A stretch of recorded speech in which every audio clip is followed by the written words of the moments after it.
Martedì 10 giugno parleremo di mare, di caldo, di sole, di turismo, di bellezza, di questo paese meraviglioso che forse non riusciamo neppure a capire quanto belli siamo, quanto ci divertiamo in questi posti dove ci sono le attrezzature, però attenzione, dove si mangia benissimo ma si è meno attrezzati, dove si mangia meno bene ma c'è un'attrezzatura da sballo. Allora vorremmo capire dove andare quest'estate, come muoverci, i costi, cosa ci proporranno. Allora ne parleremo questa mattina e ringrazio veramente Pierluigi Grossetto, vice sindaco di Bibbione San Michele al Tagliamento. Grazie veramente Grossetto, questa volta ce l'abbiamo in presenza. Buongiorno a tutti, buongiorno, grazie a voi. Buongiorno. E saluto anche Massimo Brini, consigliere con delega al turismo e non solo a Lignano Sabbiadoro. Buongiorno, buongiorno Brini.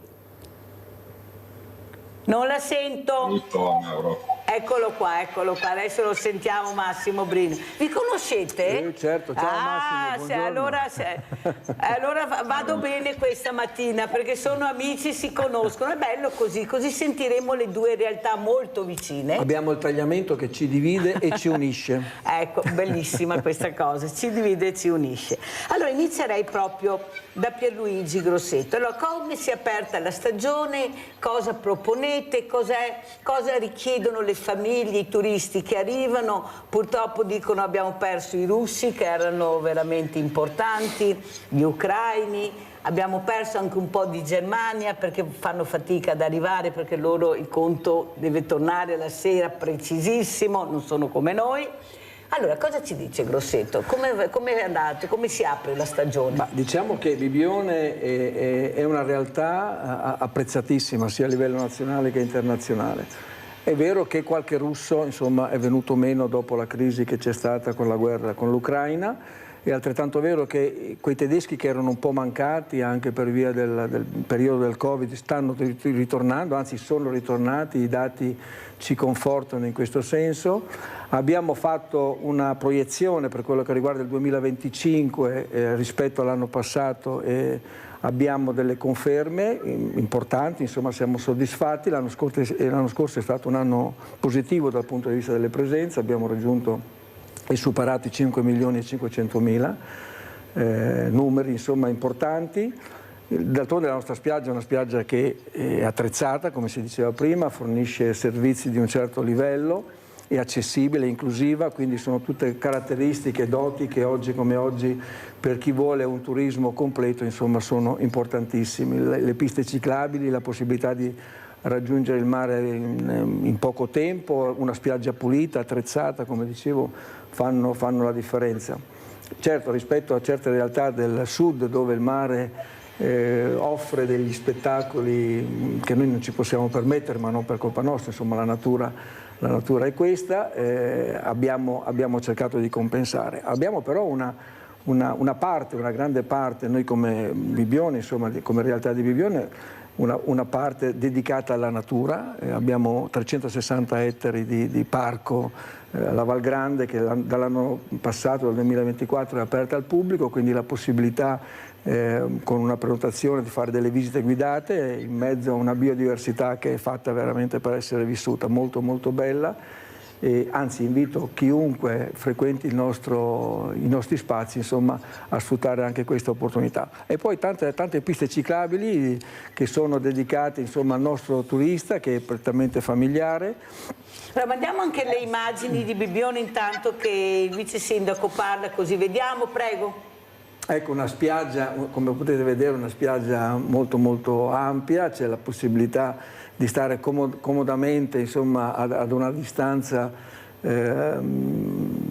alla giusta distanza fra gli ombrelloni e la possibilità di avere molto spazio davanti alla battigia, un'ampia zona dietro che possiamo sfruttare per gli eventi sportivi, anche questa è una scelta che abbiamo fatto negli anni, la possibilità di venire a Bibbione per fare dello sport, il beach volley ormai da anni, la maratona del beach volley che facciamo a inizio stagione e a fine stagione porta da noi un gran numero di sportivi, grandi eventi come i concerti che abbiamo appena passato, quello di Vasco Rossi alla fine del mese scorso e quello di Marrakech all'inizio di questo mese, insomma hanno portato dalle nostre parti una quantità importantissima anche di turisti, se vogliamo, perché sono persone che poi si fermano qualche giorno, oltre a vedere il concerto, sicuramente poi hanno il piacere di visitare la nostra località e magari passare qualche ora sulla spiaggia.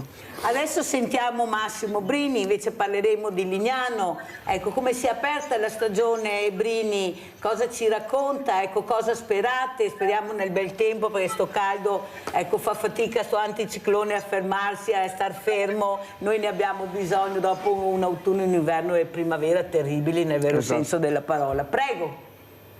Ma come ho detto anche l'ultima volta che ci siamo visti, Mirella, ormai parliamo sempre meno di stagione a Lignano Sabbiadoro, perché abbiamo finito l'anno precedente con un grandissimo Capodanno, abbiamo iniziato il primo dell'anno con il concerto di Cristina D'Avena, che era un sold out incredibile, e poi facendo le manifestazioni ogni fine settimana cerchiamo di far sì che non siamo più una località prettamente estiva, ma una località visitabile tutto l'anno.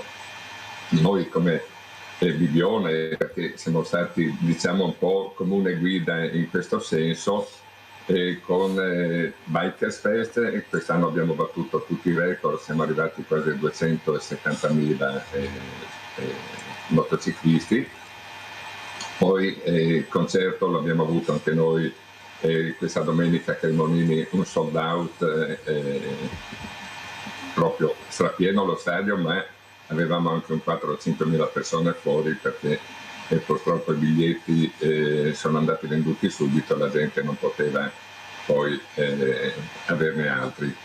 E comunque la stagione è iniziata abbastanza bene, l'unica cosa che nelle nostre località fa un po' la differenza è il tempo, perché siamo due località, sia Lignano che Bibione, che facciamo tantissimi eventi proprio per dar modo ai turisti di poter anche avere un'alternativa al sole, al mare e alla spiaggia, ma il tempo per noi è veramente fondamentale. Devo aggiungere che Bibione e San Michele al Tagliamento insieme a Lignano sono i comuni fondatori, insieme ad altri 4 o 5, no, ad altri 18, ma che si sono aggregati dopo, del G20 Spiagge, una organizzazione molto molto importante a livello nazionale, che sta prendendo piede e che sta anche determinando alcune norme sul turismo veramente fondamentali, e che fanno sì che le nostre località siano all'avanguardia sotto tutti i punti di vista. E abbiamo sentito anche Massimo Brini. Quello che io vi chiedo, e parto da Pierluigi Grossetto, è che con tutte queste manifestazioni molto importanti, avete visto quante persone, però a dire la verità non succede niente, o qualcosa di molto controllato. Allora io continuo a dire a tutti i sindaci che ospiti sempre che forse organizzare molto di più, non solo fine settimana, ma dal lunedì alla domenica, un qualcosa perché la gente esca. Perché io ho visto anche nelle sagre paesane che non succede mai niente o pochissimo, rare volte succede qualcosa. Vuol dire che queste persone che delinquono, perché anche gli atti di vandalismo però sono di veri delinquenti, ecco, adesso hanno appena veramente fatto disastri su delle giostrine per i bambini diversamente agili, che io non sopporto, queste cose proprio non le sopporto, ma in generale non succede niente. Allora vuol dire che se tu esci, e qua lo dico alle persone a casa e vi posso assicurare che sono tante che ascoltano, se tu esci metti anche tu la tua goccia nell'oceano, nel senso che fai parte di una comunità, ci sei, e attenzione, perché purtroppo il famoso mi no vo combatta e girarsi dall'altra parte porta solo danno. Tu devi essere un cittadino attivo quando esci. Devi avere le antenne, perché bisogna averle, ma non paura. Ecco, questo messaggio di paura di uscire. Forse siete più sicuri fuori che non dentro casa, dico io, perché fuori sempre potete incontrare qualcuno. Dentro casa è più difficile. Cosa ne dice Grosseto? Far partecipare di più le persone, perché con questi grandi eventi, con controllo naturalmente che ci deve essere, ma non succede niente. Vuol dire che anche le persone che hanno intenzione di delinquere ci pensano 2 volte prima di fare qualche cattiva azione. Cosa dice Grosseto? La parola partecipare, insomma, c'è un progetto già da molti anni di sicurezza partecipata, per cui le persone che vivono il territorio hanno imparato, sicuramente nelle nostre zone, un po' di meno da altre parti, hanno imparato che non ci si può più girare, non ci si deve più girare dall'altra parte, perché se tutti quanti, ognuno fa la sua piccola parte, che non vuol dire fare interventi, gli interventi li facciamo fare a chi è pagato per farli e per chi ha la professionalità per farli, quindi nel momento in cui c'è qualche cosa da segnalare va segnalato, non si deve aver paura di dire il proprio nome, le chiamate anonime non servono, se c'è qualche cosa che merita di essere segnalato va fatta una telefonata, le forze di polizia ci sono, noi a San Michele al Tagliamento, a Bibbione, abbiamo una stazione carabinieri che d'estate è rinforzata, abbiamo un comando di polizia locale che lo stesso viene rinforzato adeguatamente, per cui c'è la possibilità di controllo del territorio, di controllare il territorio e c'è la possibilità di intervenire laddove c'è bisogno. Quando ci sono eventi particolari, quando ci sono manifestazioni che richiedono la presenza ci deve essere. Ci sono i volontari, c'è la protezione civile, ci sono le associazioni Arma in Congedo, ci sono quelli che fanno sicurezza per mestiere, oltre alle forze di polizia. Quindi non c'è bisogno di militarizzare un territorio, ma però il cittadino deve, e lo sa, deve stare attento, fa la sua buona parte, poi sono accettati e sono, come dire, anche alcuni eccessi, perché è giusto insomma che in certi momenti uno possa bere un bicchiere in più, non deve guidare ovviamente, non deve dare fastidio, il codice parla di ubriachezza molesta, ma se uno beve un bicchiere in più e non è molesto, insomma è una cosa che si può assolutamente tollerare e va tollerata. Noi abbiamo organizzato come Lignano due grandi eventi quest'anno, insomma per l'anno prossimo abbiamo qualche cosa di grosso in pentola, speriamo che vada in porto. Gestire una moltitudine concentrata di 30-60 mila persone in 2 sere è una cosa importante, va come dire, preparata, ci sono mesi e mesi di lavoro dietro, non è lasciato nulla al caso, poi è ovvio si tiene presente sempre la possibilità che l'emergenza possa accadere, però si deve cercare di fare incanalare tutto nella giusta direzione. In questo modo si riesce anche a prevenire quello che diceva lei prima, il malintenzionato, il delinquente, insomma, che approfitta di queste situazioni in cui la privata difesa viene un po' lasciata da parte. Però ecco, io posso guardare tanto alla mia casa quanto alla casa del vicino, io posso guardare tanto alla mia borsa quanto alla borsa del mio vicino e così via. Quindi dobbiamo stare attenti, tutti quanti possiamo fare sicurezza. Sentiamo Massimo Brini. Prego Massimo.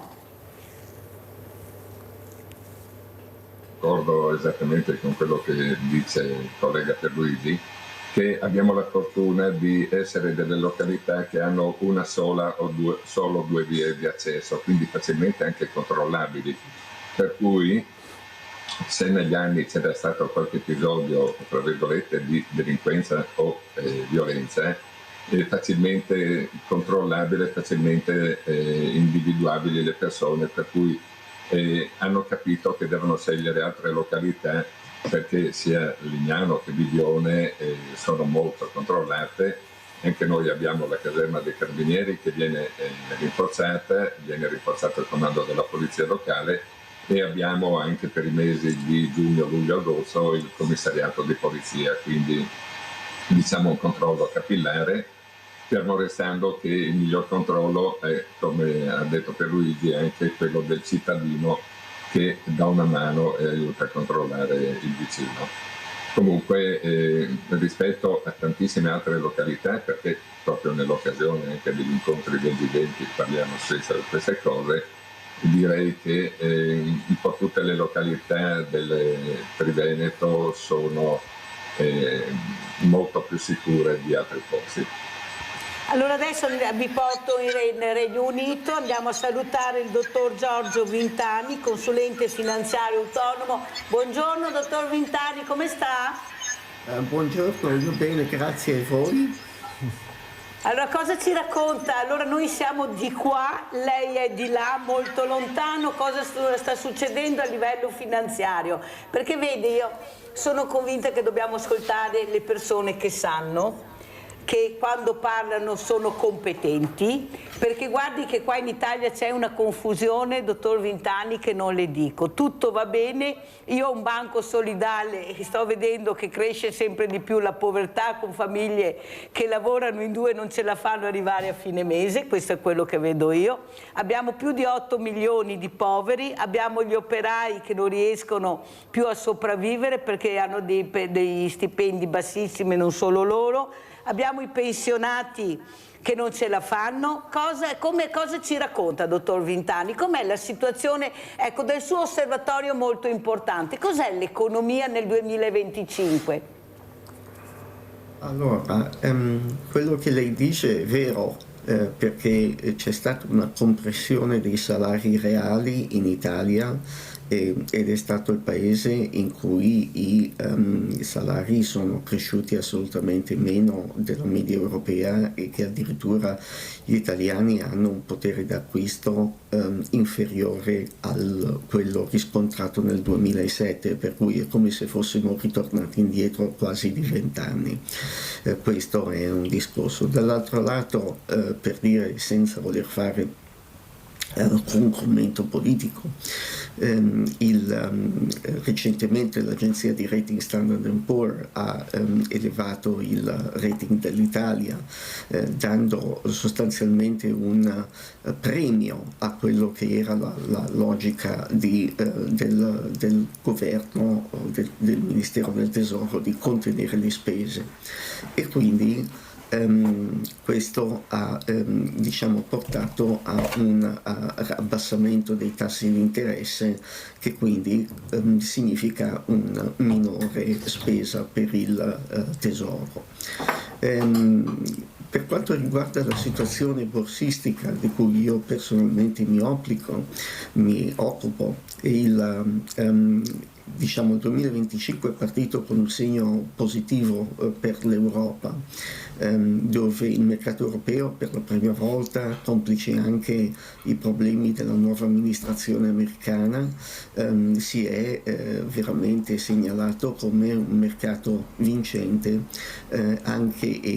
sia per quanto riguarda il mercato europeo sia per quanto riguarda Piazza Affari, e soprattutto è riuscita anche l'euro a giocare la sua partita con una rivalutazione nei confronti del dollaro. L'Europa sta trovando una nuova spinta, dovuta in parte ai tagli dei tassi della Banca Centrale Europea, che in America non hanno ancora fatto, e in parte anche dovuto a questo nuovo programma europeo di riarmamenti, in quanto l'Europa si rende conto purtroppo di non poter più fare conto su quello che era l'appoggio dell'alleato atlantico, ma di doversi organizzare da sola.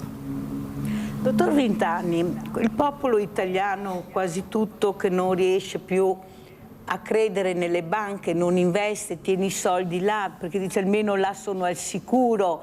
Ecco, la fatica di capire dove investire, di chi fidarsi. Ecco, cos'è l'investimento nel 2025? E chi decide se è un buon investimento? Io sono convinta che non siamo preparati, noi non possiamo andare in banca col commercialista, con l'avvocato, col notaio, perché non capiamo niente, perché diventa sempre più difficile, complicato, paginette e paginette che non riesci neppure a leggere. Cos'è l'investimento nel 2025? Parliamo per l'Italia, per l'italiano medio, dottor Vintani.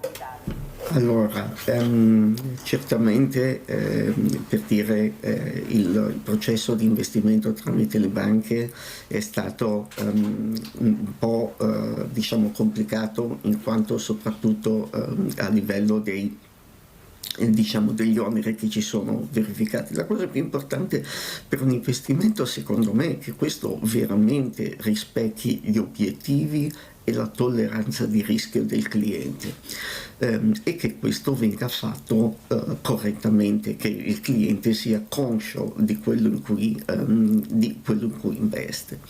Nella mia presentazione io sostengo che qualsiasi profilo di rischio sia corretto, anche quello di chi per esempio non vuole rischiare niente e da quel punto di vista si cerca di difendere il capitale per evitare che venga eroso dall'inflazione. Soprattutto quello su cui mi permetto di insistere, c'è assolutamente bisogno di consulenza, e la consulenza indipendente, appunto staccata da qualsiasi diciamo interesse di vendere prodotti. La consulenza non vende prodotti ma offre un servizio. Personalmente, quando io incontro un cliente, gli offro, il mio obiettivo è quello di avere due risultati: il primo, che il cliente sia contento, e il secondo, di dargli il miglior risultato possibile dato la tolleranza dei rischi. Tornando alla sua domanda del perché o cosa vuol dire investimenti in questo momento, per diciamo gli investitori più conservativi, un buon tipo di investimento potrebbe essere BTP Italia, che offre un rendimento reale ed è agganciato al costo dell'inflazione. Di qua, visto che bene o male la BCE ha dichiarato, diciamo, concluso il suo percorso di ribassamento dei tassi, ma l'inflazione è ancora veramente modesta, qualcuno potrebbe anche pensare di investire in titoli di Stato a tasso fisso, diciamo in un periodo non troppo lungo, per cui al massimo per quanto riguarda 3 anni.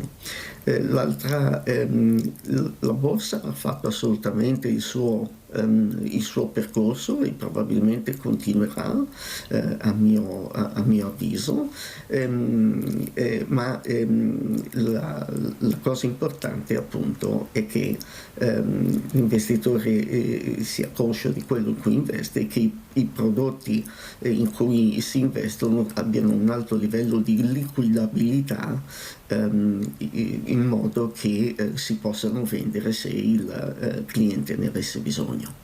Mi sembra che è stato chiarissimo, anche delle notizie che si possono dare un'informazione corretta, dopo ognuno fa le proprie riflessioni. Abbiamo Rinaldo, vai Rinaldo, veloce da Venezia, ciao, grazie. Mirella, e buongiorno ai tuoi ospiti.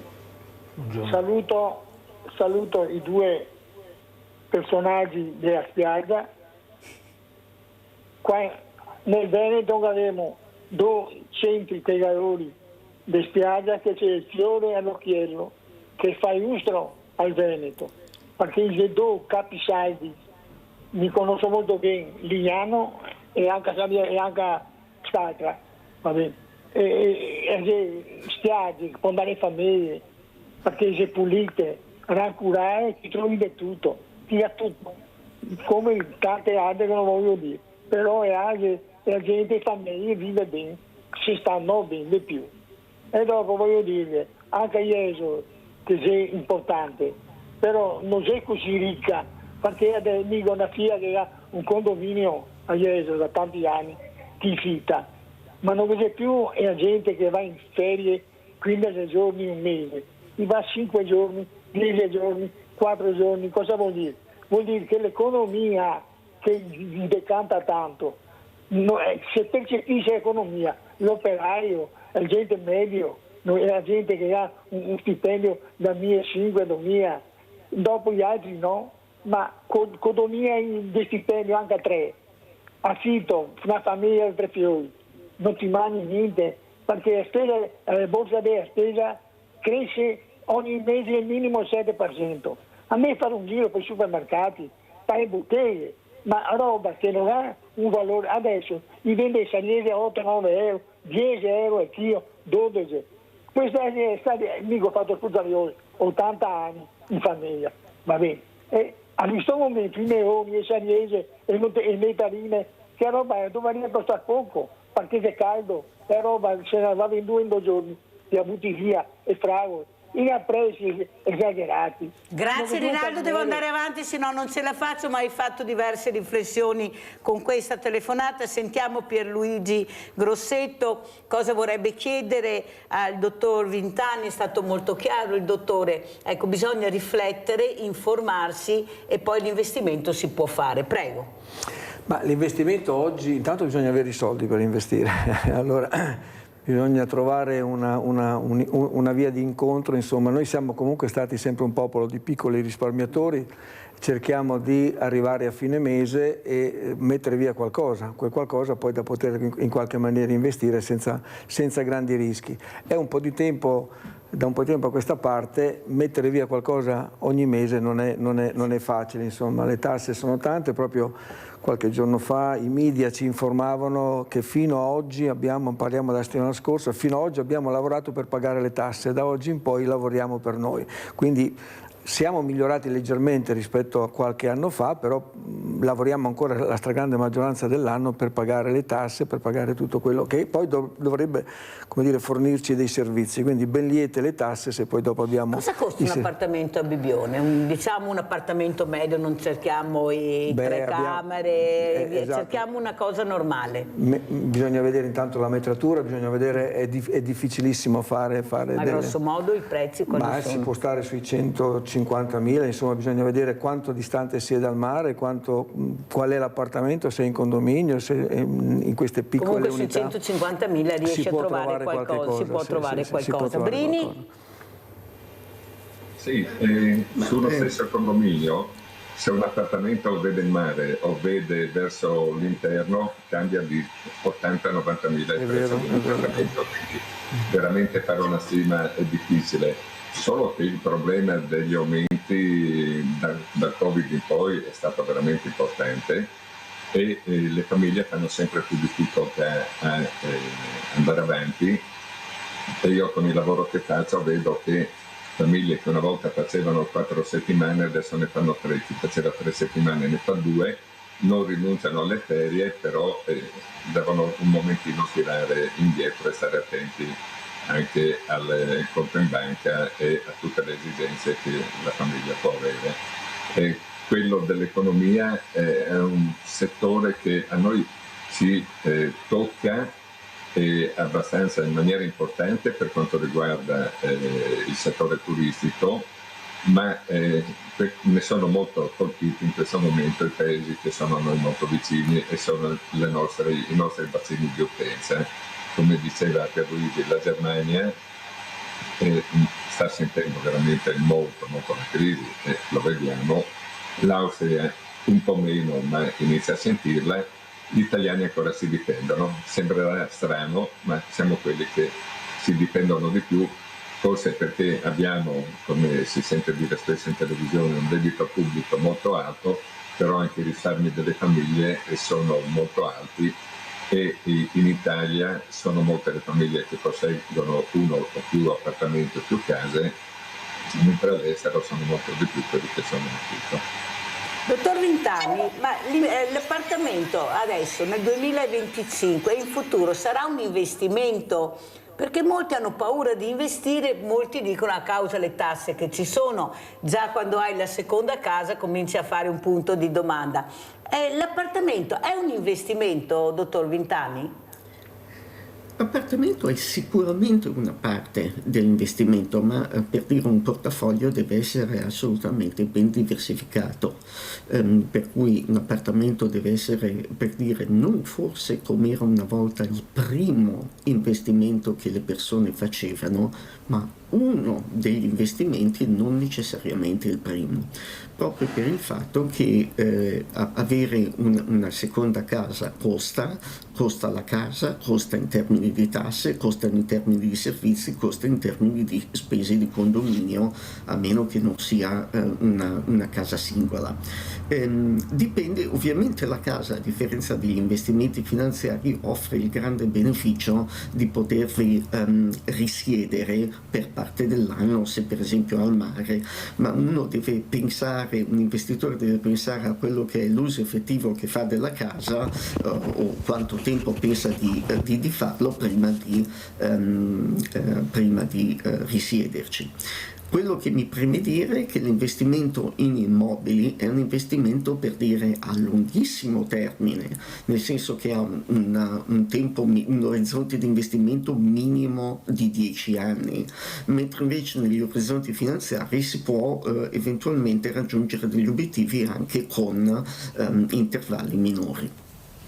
I giovani, dottor Vintani, secondo lei sanno investire, sanno cos'è l'investimento? Anche questi giovani laureati, questi giovani che si recano all'estero, come vede lei la figura del giovane e l'investimento fatto dal giovane? Allora, la figura dell'investimento fatto dal giovane, io vedo molti giovani che con capitali minimi si approcciano, per dire, sia al mondo obbligazionario sia al mondo azionario. Per quanto riguarda le obbligazioni, per comprare un lotto di BTP l'investimento minimo sono 1.000 euro. Per quanto riguarda le azioni, diciamo che con una somma simile uno può comprare sicuramente o dei singoli titoli o dei titoli che replicano l'indice. Io vedo, tra parentesi, anche una specie di passaggio intergenerazionale tra alcuni dei miei clienti, dove arrivano, diciamo, dei giovani italiani che hanno un'età di 20 anni, magari non ancora laureati, che comunque cominciano ad appassionarsi al mondo degli investimenti. Investire da questo punto di vista è per tutti, nel senso che le soglie di accesso si sono ormai abbassate significativamente e diciamo anche io a suo tempo facevo degli investimenti. Allora mi ricordo, prima che l'Italia entrasse nell'Unione Europea, c'erano dei tassi di interesse molto alti, dell'8 diciamo superiore anche del 10%. Ricordo che quando l'Italia è entrata nell'euro il tasso ufficiale era del 4%, adesso siamo al 2%. Proprio se si comincia dall'inizio con quello che uno ha e ricordo anche una cosa, che investire anche per un professionista vuol dire fare un processo in cui si commettono degli errori. Il discorso è che bisogna riconoscere gli errori e fare in modo che le scelte positive siano maggiori delle scelte negative e ripartire ogni giorno con una mente fresca, cercando di dare il proprio meglio. Molto chiaro, grazie dottor Vintani. Ecco, sono pillole di saggezza anche per chi deve investire, vuole investire. Attenzione, cercate di trovare il consulente giusto, onesto, perché ne abbiamo visto di tutti i colori, abbiamo il furbetto dietro l'angolo e se non sei preparato è là pronto ad aggredirti. Allora, quello che vorrei capire, Pierluigi Grossetto, quello che veramente secondo lei si potrebbe anche fare per migliorare la qualità della vita anche in vacanza, perché noi abbiamo sì la Movida che va alla grande, lei l'ha detto, ma per i diversamente giovani, visto che questa Italia sta diventando sempre più diversamente giovane, come mi piace chiamarli io, perché la parola anziani proprio non mi piace, ma dobbiamo pensare anche a loro, dobbiamo cercare di dare la possibilità anche a queste figure di rilassarsi. Ecco, io pensavo, se mi è venuta in mente questa cosa, i soggiorni per gli anziani anche durante l'anno. A mio avviso si fa poco, si cerca sempre di puntare al giovane e dare il massimo a lui, ma gli altri che sono a casa, che sono nella RSA, perché non riuscire a portarli a godere? Noi abbiamo fatto vedere delle immagini, lo dico anche a Brini, perché so quanto importante è Lignano per il mondo anche di diversamente agili, dove veramente bisogna dire grazie a questo luogo meraviglioso, perché lo dicono gli atleti che ho ospiti. Forse rivedere anche quella che è la situazione per loro, come portarli, cercare. Noi abbiamo un mondo del volontariato enorme ma diviso, non riusciamo ad arrivare perché non conosciamo, abbiamo i mezzi ma il venerdì sono chiusi nei garage perché non sappiamo dove andare con questi mezzi. Ecco, rivedere anche per queste figure, farle uscire di più, perché questo secondo me è quello che dovremmo potremmo fare in futuro, che non tutti hanno l'Alzheimer o delle malattie che non possono uscire, il problema è che bisogna andarli a prendere. Sì, io farei intanto subito una premessa: non esiste il turista disabile, esiste il turista. Quindi noi dobbiamo fare in modo che le nostre città, noi stiamo lavorando tantissimo già da molto tempo in questa direzione, siamo una delle prime località, il Village for All, insomma, deve permettere a tutti di fruire dell'attività del soggiorno, della spiaggia, delle attività ricreative, insomma. Da alcuni anni si sta cominciando a parlare appunto di strutture che possono accogliere non soltanto durante i 3, 4, 6 mesi, perché poi si cerca di allungare la stagione, però la stagione, come diceva prima l'amico Massimo, comincia a dicembre e finisce a gennaio, no? Dobbiamo, facendo il giro ovviamente, anzi comincia a gennaio e finisce a dicembre, dobbiamo permettere a tutti quanti di poter fruire delle nostre località, tanto in estate, quando il sole, insomma, ci permette alcuni svaghi, ma anche d'inverno. Esatto. Il mare è bello anche d'inverno. La possibilità di creare strutture che possono dare alloggio a persone diversamente abili, ma intendendo il diversamente abile anche quella persona, quell'utente che non ha le capacità dell'uomo o della donna generica media, insomma anche la mamma col passeggino, anche la persona anziana che cammina col bastone è una persona diversamente abile, e dobbiamo dare a questo la possibilità di poter fruire di tutte quante le strutture senza nessun tipo di limite e senza nessun tipo di vincolo. Molti imprenditori stanno già pensando, anzi pensano già da molto tempo a questo tipo di strutture, per cui la casa di riposo, passatemi questo termine, che normalmente siamo abituati a vedere nel paesino dell'entroterra, possiamo tranquillamente farla in un paese di mare e permettere a chiunque di fare un soggiorno oppure di abitare durante tutto l'anno in una località turistica che d'inverno ha sempre molto da offrire. Visto che quello che sento io, i figli li vanno a trovare molto poco, ci sono anche dei bravi figli, per carità, oppure persone che non hanno più nessuno, che sono sole, perché no creare queste RSA anche in questi posti di villeggiatura, non solo al mare ma anche al montagna, al lago. Certo. Ecco, secondo me bisogna rivedere, perché io sento questa necessità.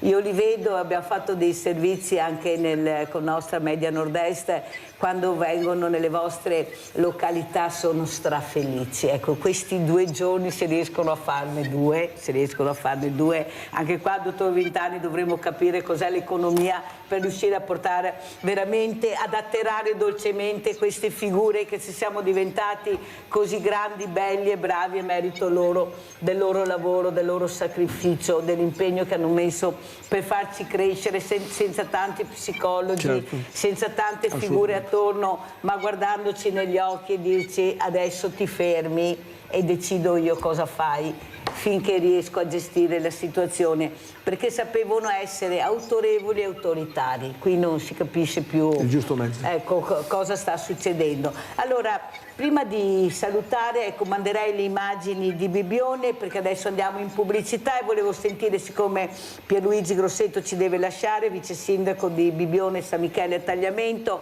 ecco, ci lascia con queste immagini, e con quale messaggio Grosseto vuole dare? Un invito a tutti quanti, le nostre ascoltatrici, i nostri ascoltatori, a venire a Bibbione.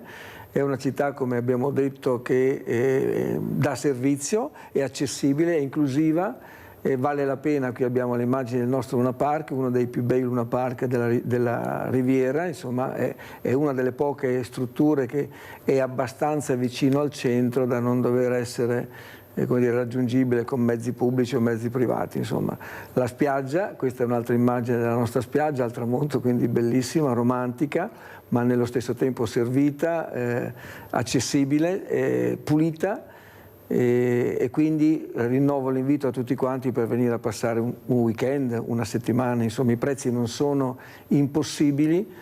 Cosa costa un ombrellone con 2 sdrai? Allora, se si va tramite agenzia, anche molto poco, si parla di 70 euro alla settimana, viceversa se si viene come a fare la giornata, insomma, si parla di poco più di 25 euro un ombrellone con 2 lettini. Se si va nella zona, diciamo, più a ovest, dove ci sono molti più servizi, ricordo che sulle nostre spiagge c'è l'acqua calda in doccia, quindi non è una cosa che si trova in molti posti, si paga qualche decina di euro in più a settimana. Insomma. Comunque sia come affitto di appartamenti, sia come strutture alberghiere, ma anche come servizi, insomma i prezzi penso siano accessibili. Grazie veramente, grazie per Luigi Grosseto, vice sindaco di Bibbione San Michele a Tagliamento, grazie, mentre con gli altri ospiti ci vedremo subito dopo la pubblicità.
Tranquillità, divertimento, rilassamento per i senior, Massimo Brini, soprattutto per le famiglie. Qui bisogna anche capire ed avere una certa sensibilità. L'investimento, si parlava di investimenti, investo nella persona indipendentemente dall'età, investo nella famiglia ma anche nei senior, non solo nei giovani. Prego Brini. Ma noi cerchiamo di essere una città inclusiva per tutti perché partiamo da un presupposto: tutti dovrebbero avere diritto alle vacanze, tutti dovrebbero poter fare le vacanze. Detto questo, noi cerchiamo di adeguare, tutti gli operatori cercano di adeguare le strutture per far sì che possano essere utilizzate da tutti. Lignano, sotto questo punto di vista, ha fatto scuola anche ad altri comuni turistici, perché già da 20 anni fa, come ho avuto modo di dire in altre occasioni, ormai parliamo di 25 anni fa, abbiamo iniziato a fare tutte le strutture nuove con la possibilità di accesso per tutte le persone indistintamente, quindi non parlerei di disabili, persone normodotate, è aperto a tutti. Mi sono accorto di quanto siamo avanti come comuni, sia in Friuli che anche nel Veneto, proprio sempre, scusa se mi riallaccio a G20, quando ho avuto modo di parlare con altri amministratori di altre località turistiche, ad esempio il PEBA, che è il piano per l'abbattimento delle barriere architettoniche, non sapevano neanche cos'era, quindi noi lo abbiamo già provato, abbiamo già iniziato a fare i primi lavori proprio per avere la città senza nessuna barriera architettonica.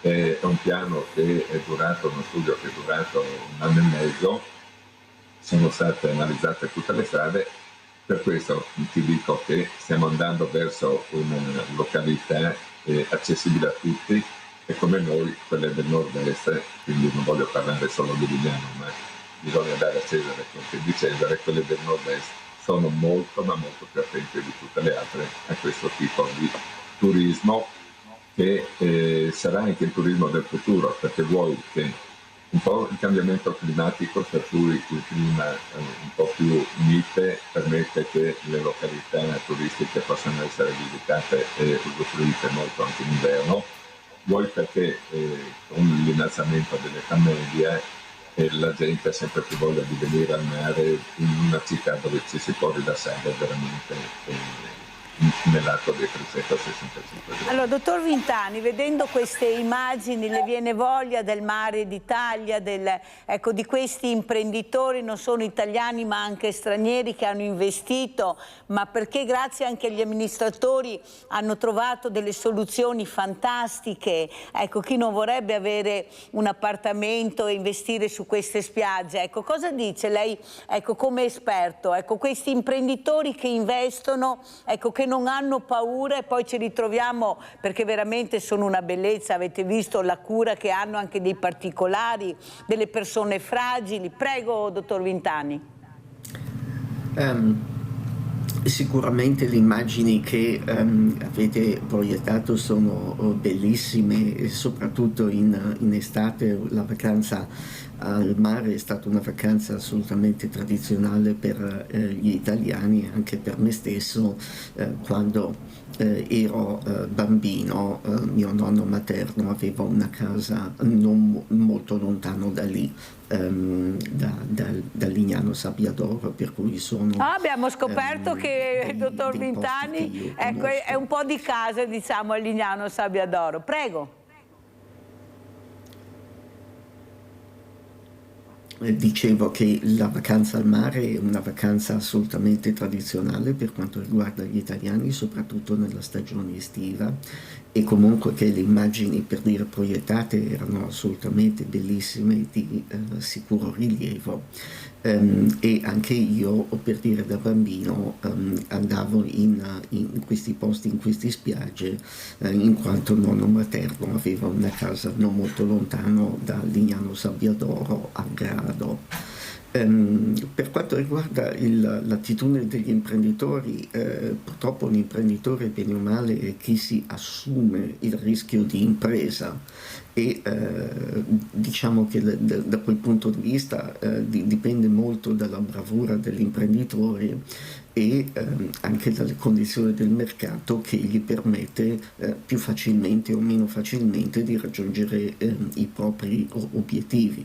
Fare impresa è sicuramente molto difficile, ci sono delle persone perché serve un'idea, servono capitali, serve una grande motivazione, e ci sono, per dire, molte persone nell'ambito appunto della piccola e media imprenditoria che in Italia hanno fatto una grande fortuna, e io voglio sperare che questi imprenditori continuino a investire nel proprio paese, anche se dal punto di vista appunto della manifattura e del costo del lavoro ci sono delle situazioni che ci rendono meno competitivi rispetto, per esempio, se vogliamo vedere in maniera più vicina, dei paesi dell'est europeo. La Bulgaria entrerà a parte dell'euro a partire dal 1° gennaio del 2026, piuttosto che, per dire, andando più lontano, della Cina o del sud-est asiatico. Dottor Vintani, come vede l'amministrazione Trump, questa amministrazione proprio a livello economico? Ecco, questo presidente che una ne pensa e 1000 ne fa, poi torna indietro. Ecco, com'è la situazione dal suo osservatorio? Questi dazi li metto, non li metto, alzo, li abbasso? Ecco, questo fa un po' traballare l'economia. Prego. È sicuramente una bella domanda, è un ottimo punto, e senza ombra di dubbio, perché questo l'hanno detto ormai tutti, che i dazi sicuramente pongono degli ostacoli e fanno rallentare l'economia al libero scambio. Allora, purtroppo la nuova amministrazione statunitense è stata veramente ondivaga. L'altro problema è che il mercato ragiona come se la situazione attuale durasse fino all'infinito, e non è così. Per cui il giorno in cui dice metti i dazi, allora il mercato scende o crolla perché da qui all'infinito ci saranno i dazi. Il giorno in cui dice non li mette, il mercato risale perché dice perfetto, i dazi non sono andati. Io voglio sperare onestamente che si trovi una soluzione a metà strada. Proprio ieri qua a Londra è stata la sede di importanti negoziati fra gli Stati Uniti e la Cina, di cui per ora non è ancora trapelato nulla che io abbia visto, ma senza ombra di dubbio, e diciamo il riporto degli argomenti evocati anche da organi di stampa, l'attuale atteggiamento dell'amministrazione americana non è uno che stia facendo molti amici neanche tra quelli che erano i tradizionali alleati. È se vogliamo, un trionfo del protezionismo in cui per l'appunto loro vogliono che Trump non accetta che gli Stati Uniti praticamente spendano più di quello, esportino meno di quello che importino, e che quindi praticamente spendano più di quello che incassano dal commercio globale, e vuole rettificare a suo favore la situazione. Ma il vero problema secondo me è un altro, sono due. Da un lato il vero problema è che c'è stata questa perdita di affidabilità che l'amministrazione americana ha avuto con questa amministrazione rispetto ad amministrazioni precedenti, e questo lo si vede anche dalla perdita del valore del dollaro, che da 1,2, 1,3, quali erano stati i massimi dell'anno, è arrivato a 1,14 e anche più. L'altro tipo di problema è che l'Europa si è, bene o nel male, finalmente resa conto che non può più affidare interamente la politica di difesa agli Stati Uniti, e che quindi è necessario che compia appunto in questo caso anche degli investimenti in tal senso. Le incognite continueranno a rimanere perlomeno diciamo per ancora 1 anno e mezzo.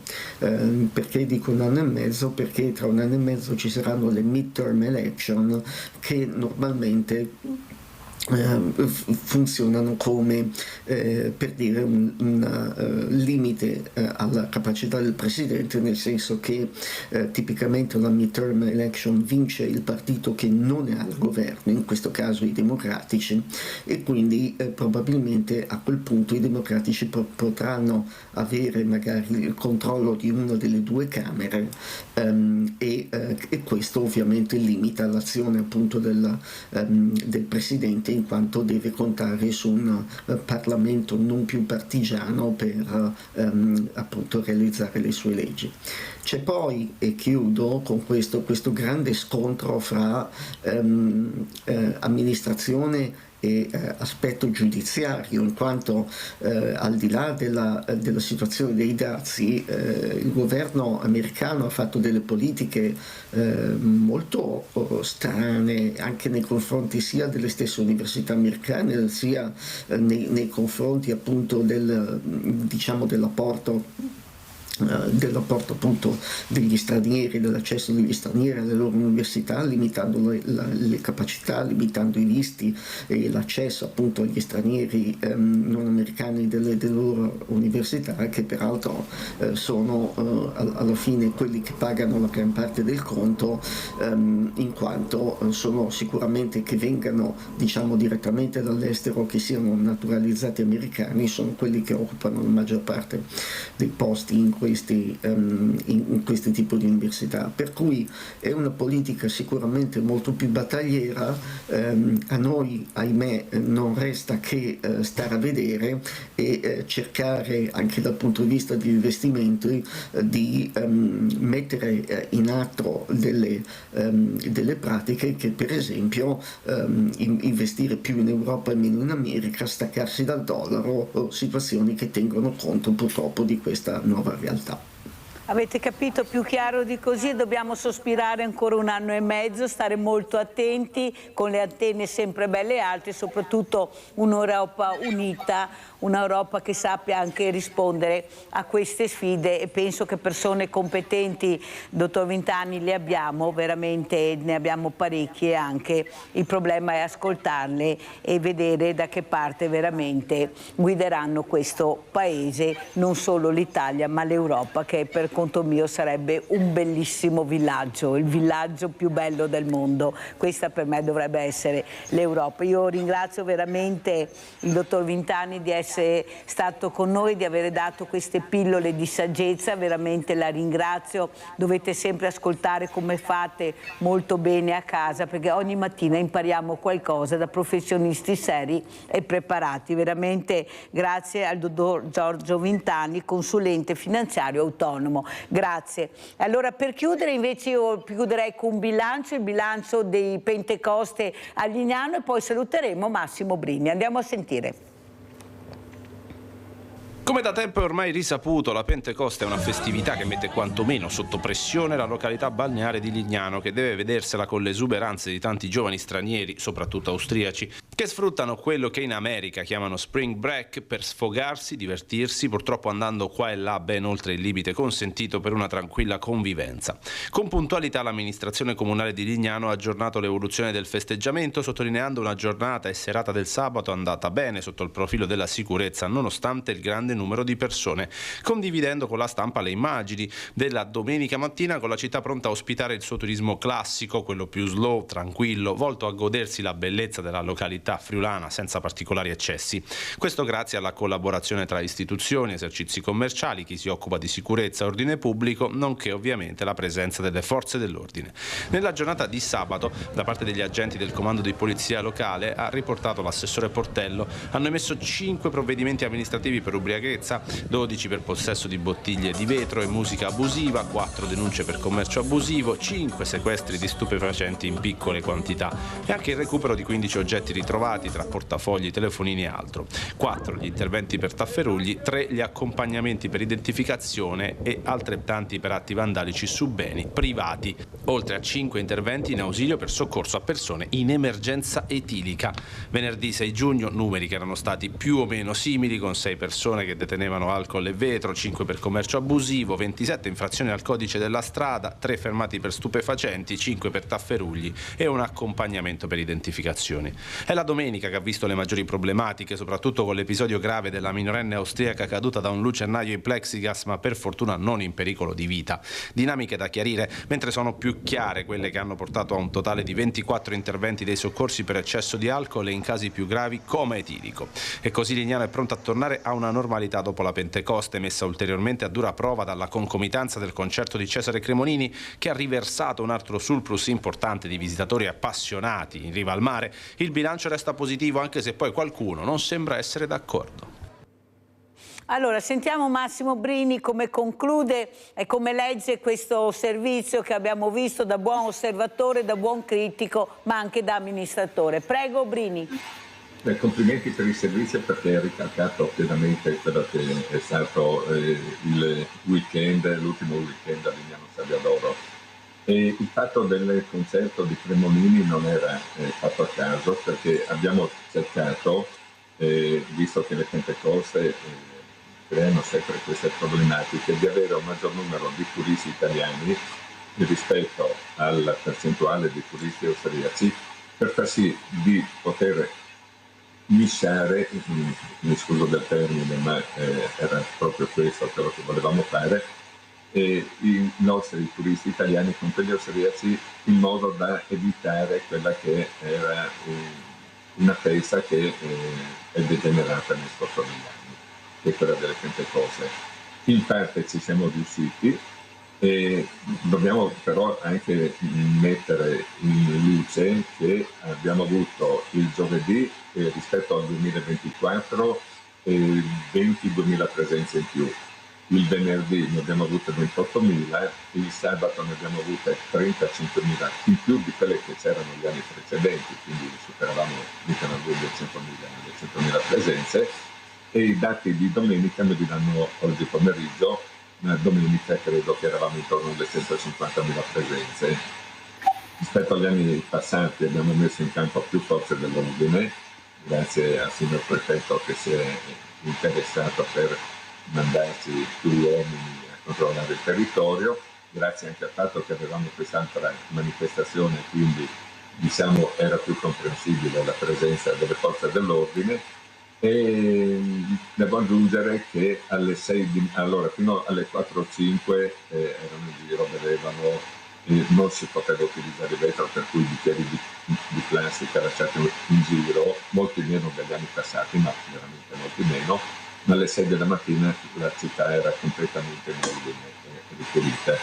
E approfitto per ringraziare tutti quelli che si sono messi veramente di buon buono a lavorare per rendere la località. Allora io ringrazio Massimo Brini di essere stato con noi, purtroppo il tempo è scaduto, non ce l'ho più anche forato, grazie veramente di essere stato con noi, anche di aver dato questa sicurezza, non preoccupatevi, venite nelle nostre spiagge, venite perché veramente siamo pronti ad accogliere in tutti i sensi, anche con la sicurezza. L'eccesso ci sarà sempre, l'eccesso zero non ci sarà mai, io sono convinta di questo, però dei passi avanti bisogna dire l'hanno fatto per mettere proprio le famiglie e le persone in sicurezza. Grazie veramente anche a Massimo Brini. Pubblicità.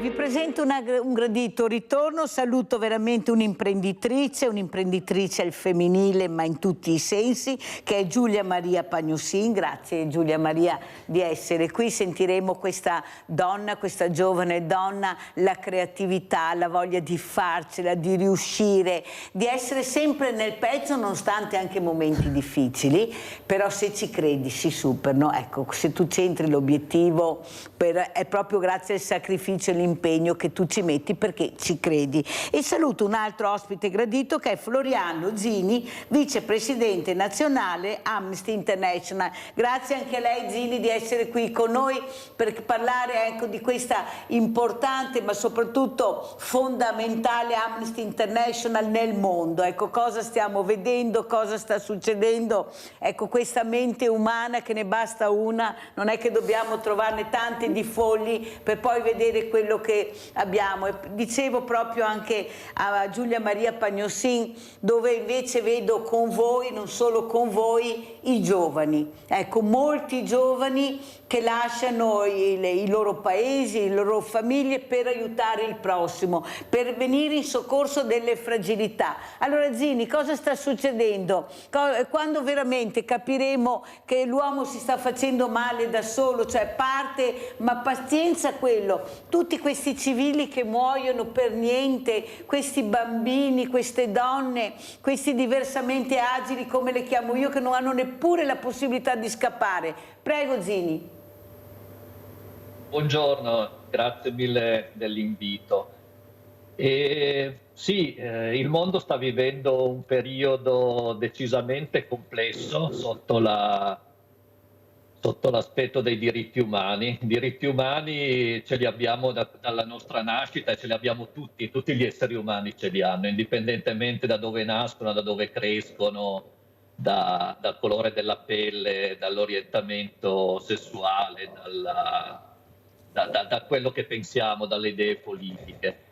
E come movimento siamo preoccupati in questo periodo, siamo preoccupati perché vediamo che a livello globale i diritti umani sono sotto attacco.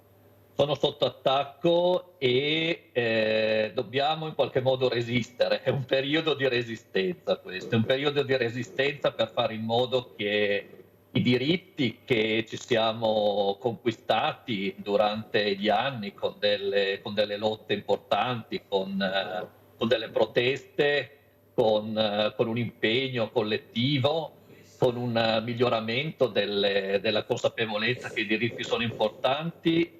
Ecco, è un momento di resistere per far sì che quello che abbiamo conquistato in passato sia mantenuto per il futuro. E questo non solo nei paesi che possiamo pensare più sfortunati, i paesi del sud del mondo, i paesi in via di sviluppo, dove i diritti non sono mai stati pienamente raggiunti, ma anche nel mondo occidentale, anche da noi, dove sempre di più ci sono spinte che pensando di andare verso una maggiore sicurezza, in realtà minano i diritti che ci abbiamo. Quindi è un momento di resistere. Amnesty International è dal 1961 che si batte per i diritti umani in Italia da 50 anni, quest'anno abbiamo fatto il nostro 50° e quindi è importante andare avanti. Intanto grazie ancora dell'invito, mi fermo qui, poi se ci sono delle domande più specifiche. Poi continueremo, grazie veramente Zini di aver detto quello che ha detto, bisogna resistere, ecco questa parola mi piace molto e sono convinta quando io, e lo dico anche a Giulia Maria Pagnossin, quando io ho questi giovani in trasmissione, questi studenti, quando sento dalle loro voci che escono le parole il futuro saremo noi, un po' alla volta ce la faremo, sono sicura che ce la faremo, mi ha detto questa ragazza Mirella, un passetto alla volta ma ci riusciremo. Cosa ne pensi Giulia Maria? Sono perfettamente d'accordo e quello che io ho sempre cercato di fare, ma un passo alla volta, io dico un mattoncino più che un passo, perché tra tutti i vari eventi che facciamo organizziamo anche delle mostre di mattoncini Lego, quindi mi piace dire un mattoncino alla volta, ma è proprio vero, è proprio la voglia di fare un passo alla volta con una direzione che poi magari può anche cambiare, nel senso che non è detto che poi tu quando prendi una linea deve essere per forza, diciamo, rigida, bisogna anche cercare di essere un po' flessibili, di adattarsi al momento, alle persone che incontri, alle situazioni che ti fanno comunque crescere e maturare sempre, perché io ancora adesso, cioè, ogni esperienza la prendo proprio come un insegnamento e cerco proprio di costruire quello che poi insomma alla fine prima di tutto fa parte di me, cioè nel senso che io lo faccio prima di tutto per me, poi ovviamente cresco per costruire qualcosa anche da condividere e da donare anche agli altri, le persone che lavorano per me e i clienti che ovviamente mi danno la fiducia per crescere, per andare avanti. Allora salutiamo anche Stefania Bullo, presidente AVAPO di Mestre, Associazione Volontari Assistenza Pazienti Oncologici, perciò capite con chi stiamo parlando in questo momento, non lo faccio solo per me ma lo faccio anche per gli altri, quando aiuto gli altri io sto bene con me stessa, so di aver fatto una buona azione, ho cercato di aiutare, ma c'è tutto questo, ascolto veramente Presidente, io ieri che ho sentito di questa donna e di questa bambina io veramente mi sono venuta i peli d'oca nel vero senso della parola, perché vede dottoressa, io ho paura che sta passando il messaggio, mi giro dall'altra parte, non voglio vedere, non voglio sentire, perché vuol dire che devo impegnarmi. Com'è possibile che nessuno su questo parco si sia accorta di questa creatura, di questa donna in forte difficoltà? Io non ci credo, Presidente, non ci credo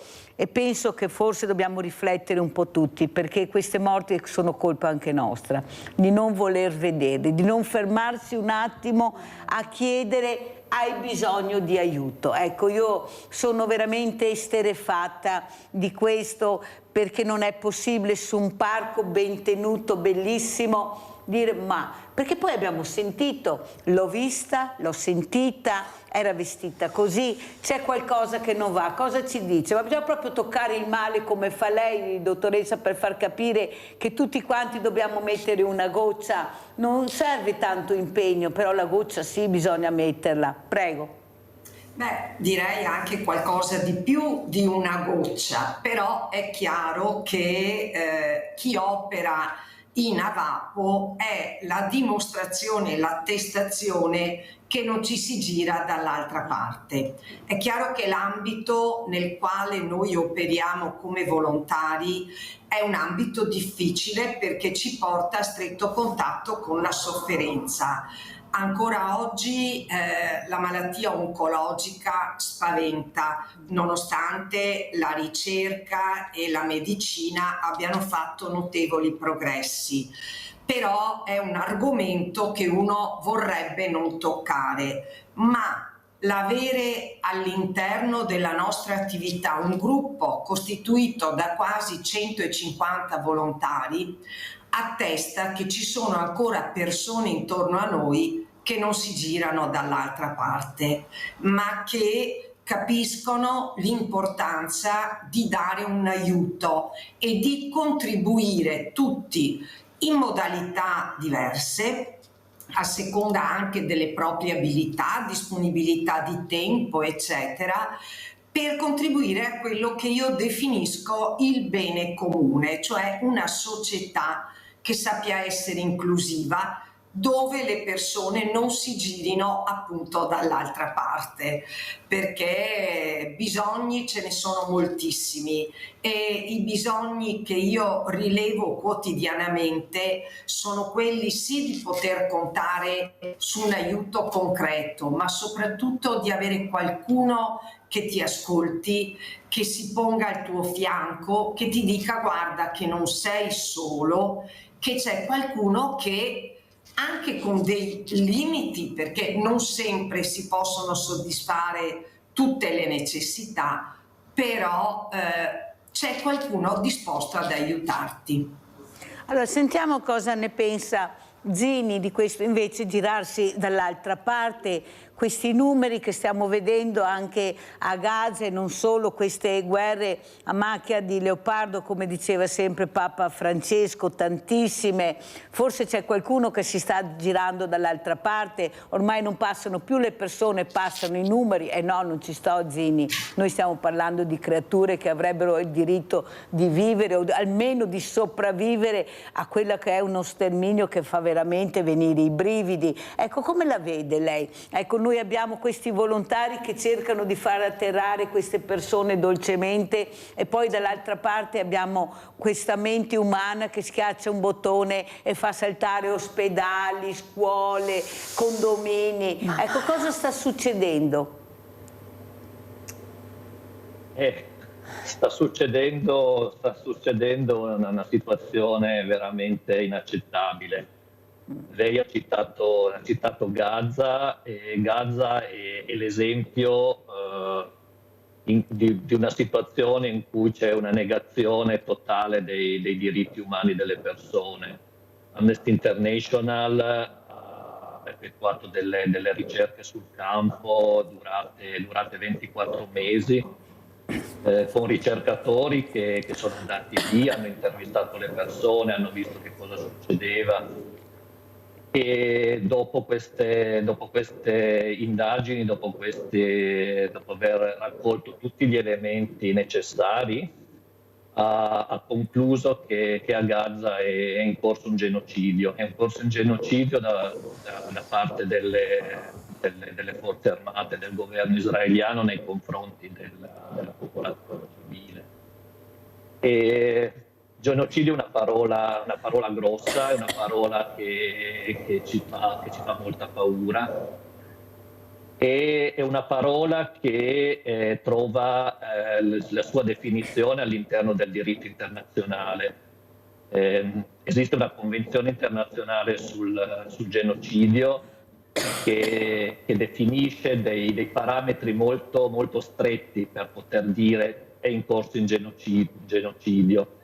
E durante le sue ricerche Amnesty International ha appurato che almeno 3 delle 5 condizioni che devono verificarsi perché sia in corso un genocidio sono state effettivamente verificate.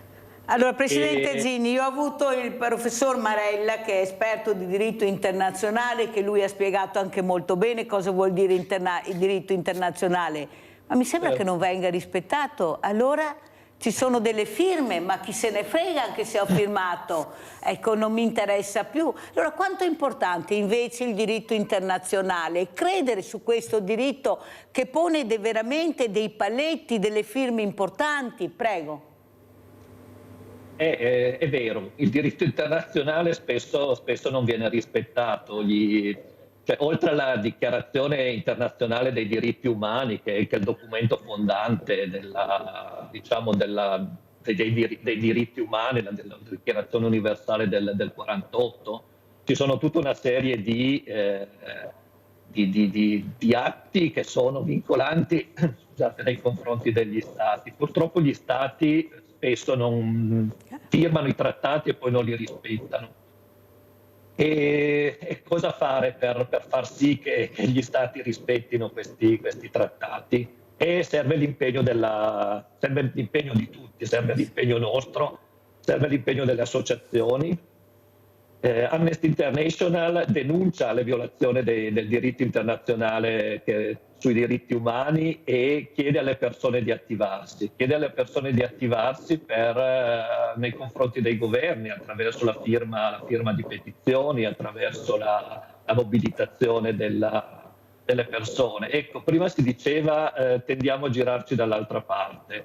È vero, però diciamo che i diritti umani e i diritti comunque sociali e civili sono interdipendenti, non ce n'è nessuno che va da solo e quindi l'attacco a uno solo di essi è comunque un attacco a tutti e magari non è il diritto nostro in questo momento ma è il diritto di qualcun altro che è vicino a noi, ma se noi non difendiamo i diritti degli altri, poi gli altri non difenderanno i nostri nel momento in cui ce ne sarà bisogno. Quindi la mobilitazione della popolazione civile, della società civile è importantissima e questo è quello che noi come associazione cerchiamo di fare. Grazie Zini veramente per quello che ha detto, attenzione perché può capitare a chiunque. Infatti io prima parlavo di una goccia perché siamo in tanti, se tutti mettiamo basta anche una goccia forse riusciremo a fare qualcosa. Quello che volevo capire invece con Giulia Maria Pagnossin è il diritto anche di essere donna, di essere riuscita a superare tanti ostacoli, tanti paletti, questa donna che ancora adesso nel 2025 fa fatica ad aver riconosciuto il ruolo anche di lavoratrice, ecco, però ci devi credere, devi andare avanti, un passo alla volta ci riusciremo. Io sono convinta che questa donna è riuscita anche a farsi rispettare. Il problema è che non sa difendersi, non è difesa abbastanza, da sola non ce la fa. E allora come si fa? Anche qua dovremmo unire le forze, prego. Allora, sì, io credo che ce la si può fare, io insomma con orgoglio sì, me lo sento di dirlo. Tu Mirella, intanto grazie anche per avermi invitato, mi conosci da tanti anni, ancora quando ero piccolina e quindi sono 20 anni, l'anno prossimo festeggio 20 anni di attività e con orgoglio dico ce la si può fare. Certo è che purtroppo le evidenze ancora in tutti gli ambiti, perché comunque io lo vedo anche, ho a che fare tra l'altro sì, con diversi ambiti, purtroppo la differenza è sempre, è presente. Io mi ricordo quando ho iniziato, ero veramente giovane, avevo 24 anni, avevo un ruolo però molto importante e diciamo la prima cosa che tutti mi attribuivano ero l'amante del mio titolare, che peraltro con cui ho un bellissimo rapporto, ma veramente non era neanche nei miei pensieri, cioè proprio, e però sempre arrivavo in queste riunioni, era sempre questo chiacchiericcio, questa cosa avrà fatto per no, cioè come mai a quel posto, sì, è chiaro. Mio fratello mi fa la battuta ogni tanto, mi dice per fare presto dovresti essere più flessibile. Io no, io sono con orgoglio, dico ce la si può fare, bisogna lavorare sodo, dobbiamo credere in quello che facciamo semplicemente. Io non ho mai avuto un dubbio, nel senso che comunque io ho fatto, come dicevamo prima, un passo alla volta, senza con la motivazione, senza pensare di dover fare chissà cosa. Io all'inizio mai avrei pensato che avrei fondato addirittura un SRL. Vediamo anche le foto di Giulia Maria Pagnossin, così riusciamo a capire anche cosa fa Giulia Maria.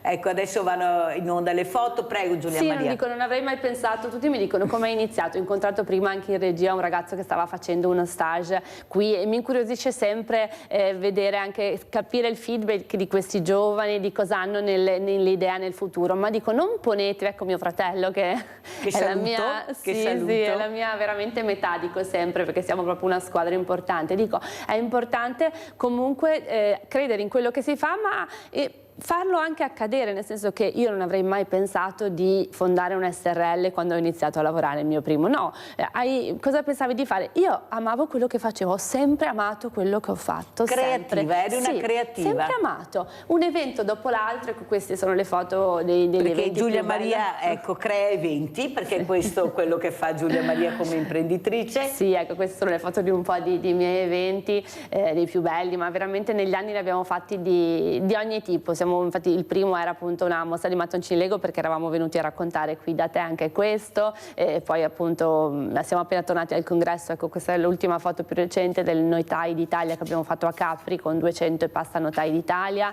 Noi lavoriamo, questo è il presidente della Cassa Nazionale del Consiglio Nazionale del Notariato, quindi ho anche la possibilità di avere a che fare con delle persone, il nostro vice sindaco Manera invece in un evento qui della città di Treviso, ho la possibilità di avere a che fare veramente anche con delle persone che mi alimentano la mia vita lavorativa, ma non nel senso che mi aiutano, ma lo scambio, l'alimentarsi di qualcuna delle mie ragazze che lavorano per me, l'alimentarsi, il confronto e il rispetto soprattutto reciproco, perché anche è una questione proprio di rispetto. Io ho sempre cercato di lavorare occupandomi anche un po' più di quello che non so era scritto in un contratto, ho sempre cercato che l'evento riuscisse in ogni dettaglio, a prescindere da quello che effettivamente poi era stato messo su un pezzo di carta. Anche questo è un altro limite, cioè cercare comunque che le cose funzionino a prescindere da, c'è da fare una cosa in più, non è che dico no, io non ho firmato il contratto, non la faccio, si fa perché l'evento sta in ballo, bisogna ballare, no? E quindi bisogna portarlo a termine, quindi anche qui il lavoro di squadra, i fornitori, i relatori, gli ospiti, diciamo tutti devono un po' remare insieme. Questa è un'altra,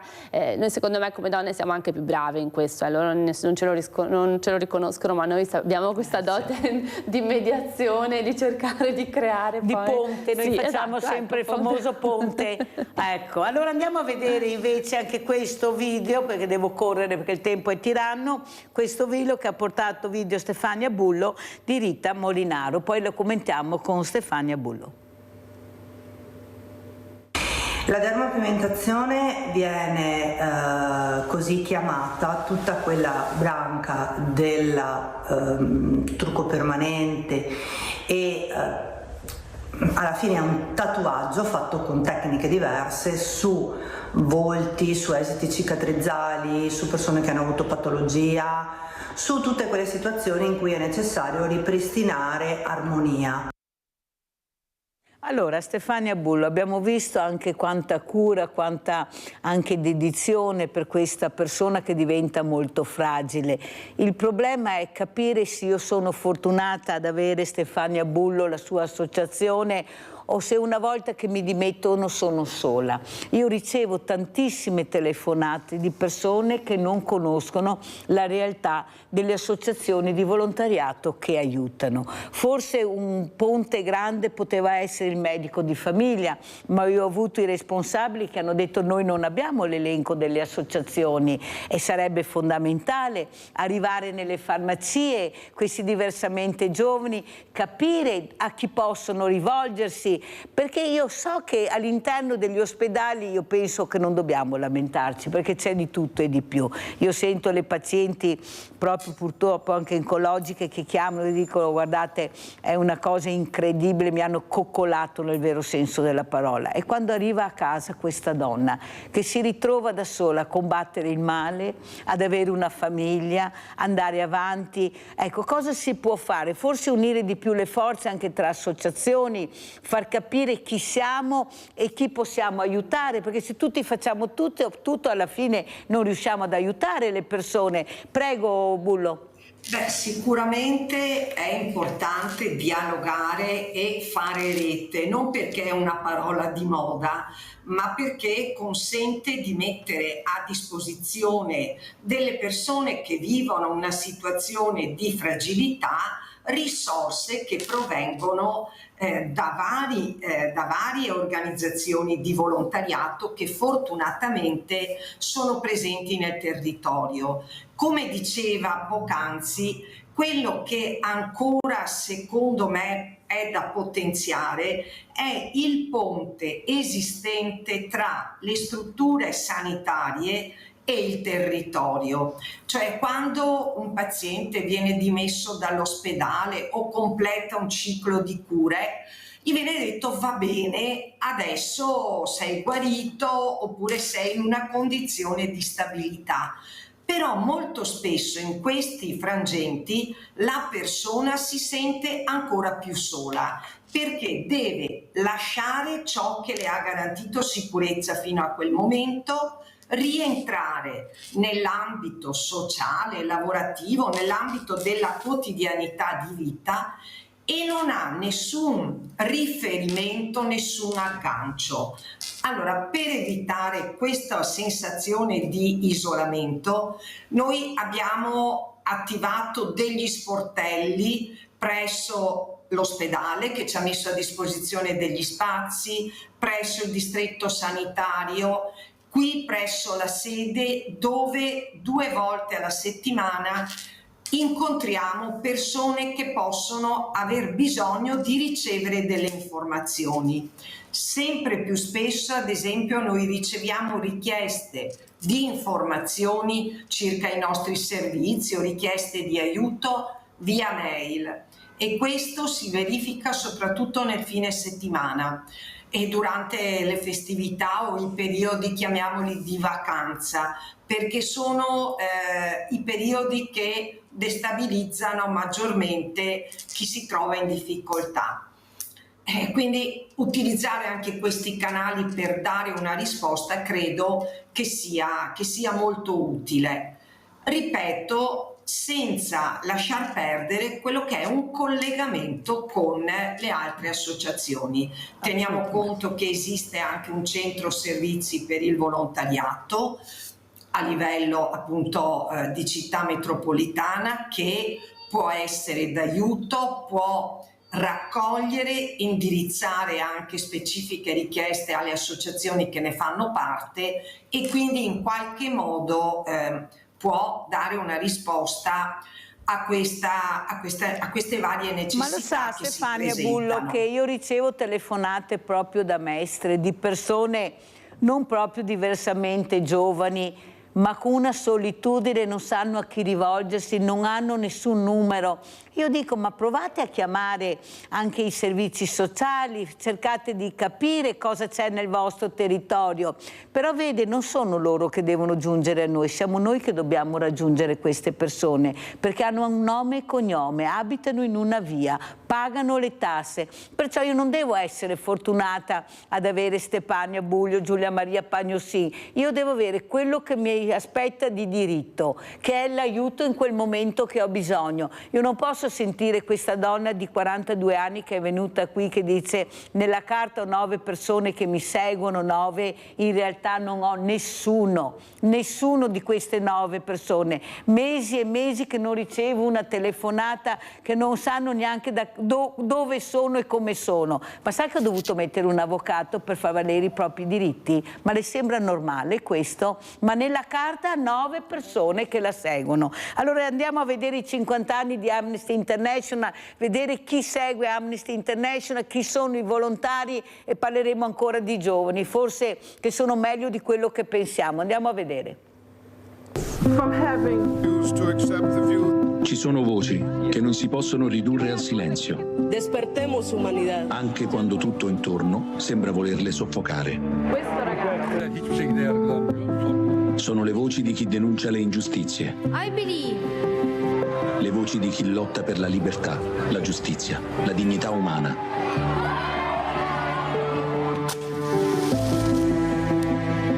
Amnesty International. Ogni lettera scritta, ogni petizione firmata, ogni vita salvata ci ha visti lì.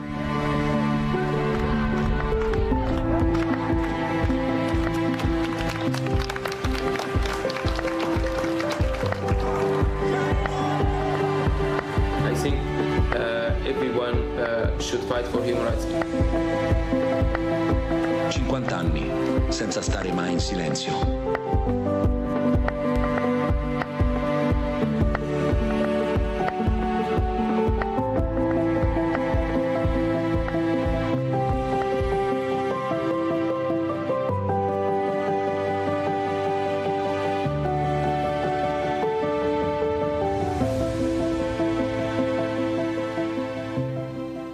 Intanto Zini, complimenti per queste nozze d'argento bellissime, devo dire, e soprattutto i giovani, ecco, voi avete tantissimi giovani, ecco, cosa vedi in questi giovani, questa sensibilità, questa voglia di staccare la spina per andare a aiutare le fragilità, perché questo è il compito, prego. Grazie di aver mostrato il filmato, insomma 50 anni in Italia per i diritti sono tanti e abbiamo fatto 15 giorni fa a Roma la nostra assemblea generale in cui veramente c'erano tanti giovani, ma anche dei diversamente giovani, come diceva lei. Amnesty International è veramente un movimento trasversale che va dagli adolescenti ai pensionati. E comunque i giovani si vede che hanno una grande voglia di cambiamento, una grande voglia di impegnarsi per i propri diritti, una tematica su cui Amnesty ha cominciato a lavorare da qualche anno e che coinvolge molto i giovani, sono quelle dei diritti ambientali. I giovani hanno paura per il loro futuro, hanno paura di vivere in un futuro in cui le nostre condizioni di vita, proprio di tutti i giorni, saranno peggiori perché il cambiamento climatico ha un impatto veramente devastante in certe zone. E anche questo ha un impatto sui diritti. Un'inondazione, una siccità vuol dire diritti negati delle persone, vuol dire far sì che queste persone debbano spostarsi, vuol dire che ci sia sempre di più la necessità di interventi. E purtroppo vediamo che tanti e soprattutto i politici che hanno in mano le leve delle decisioni sono ancora molto sordi a questi richiami. E sono anche sordi a questi richiami che avvengono attraverso le proteste, perché una maniera che hanno i giovani, anche non giovani che abbiamo noi tutti, per farci sentire, per far valere i nostri diritti, è quello di protestare. Amnesty sta lavorando da 2 anni a una campagna molto importante che chiamiamo Difendi la protesta.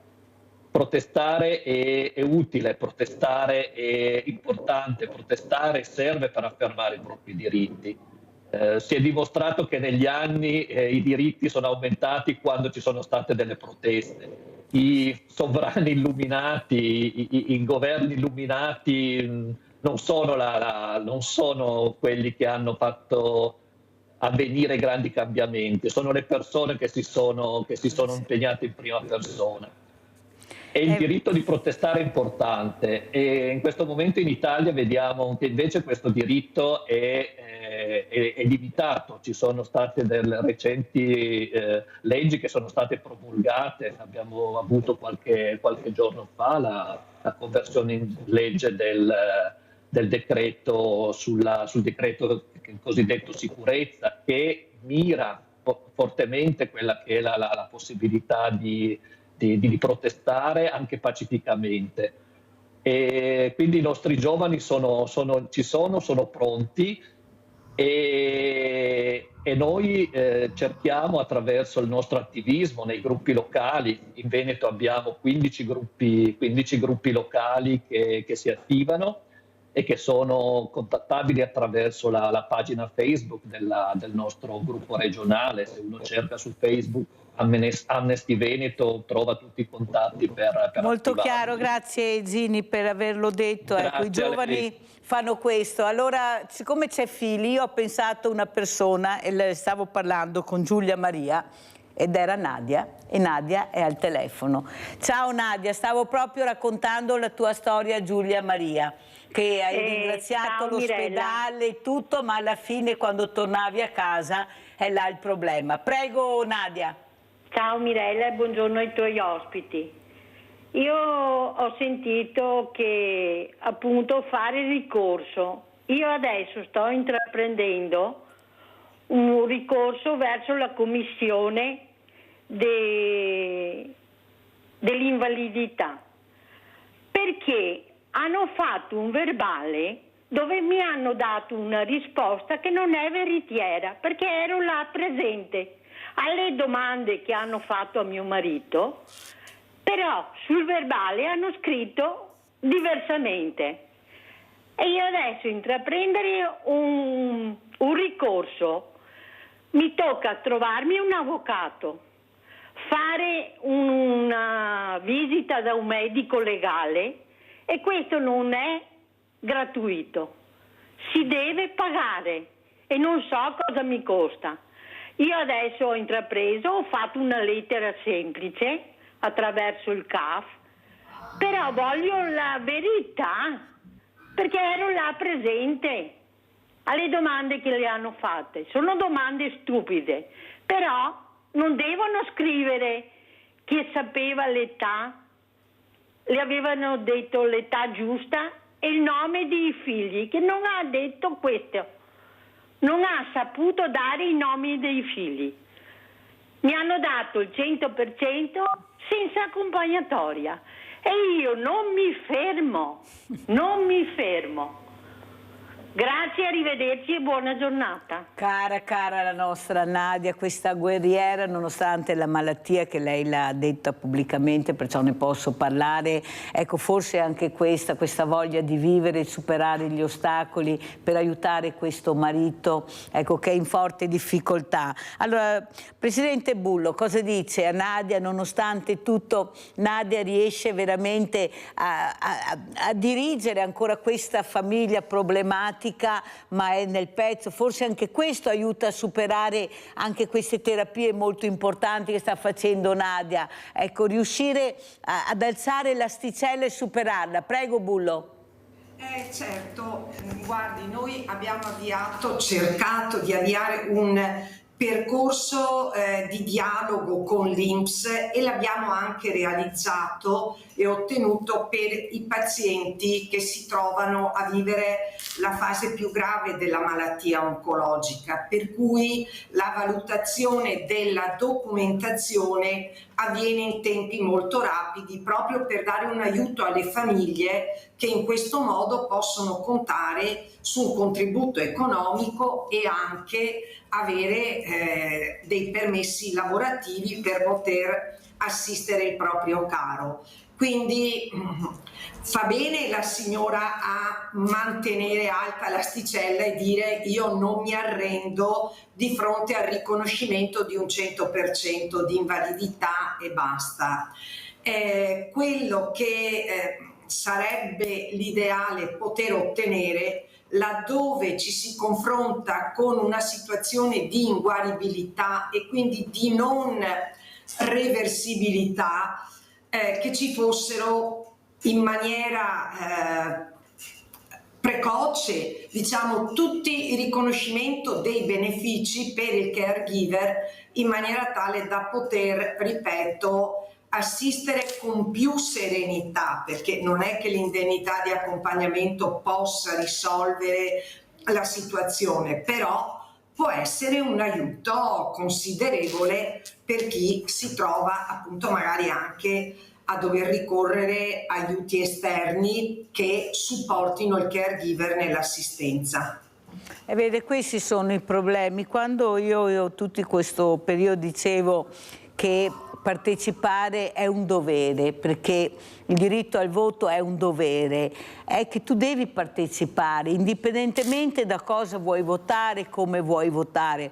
Ma io i giovani che ho avuto qui ospiti sono andati tutti a votare perché hanno capito l'importanza di partecipare. Ecco, io ci credo nei giovani, tanto è vero, e lo dico anche a Zini, che io darei il voto ai sedicenni come lo fanno in altre realtà europee. Io penso che abbiano le idee più chiare di quello che si pensi. Il problema è, Zini, che secondo me hanno paura di questo voto giovane, hanno paura perché sanno che l'obiettivo è molto, diciamo, fondamentale per loro, è il loro futuro, la qualità della vita del loro futuro.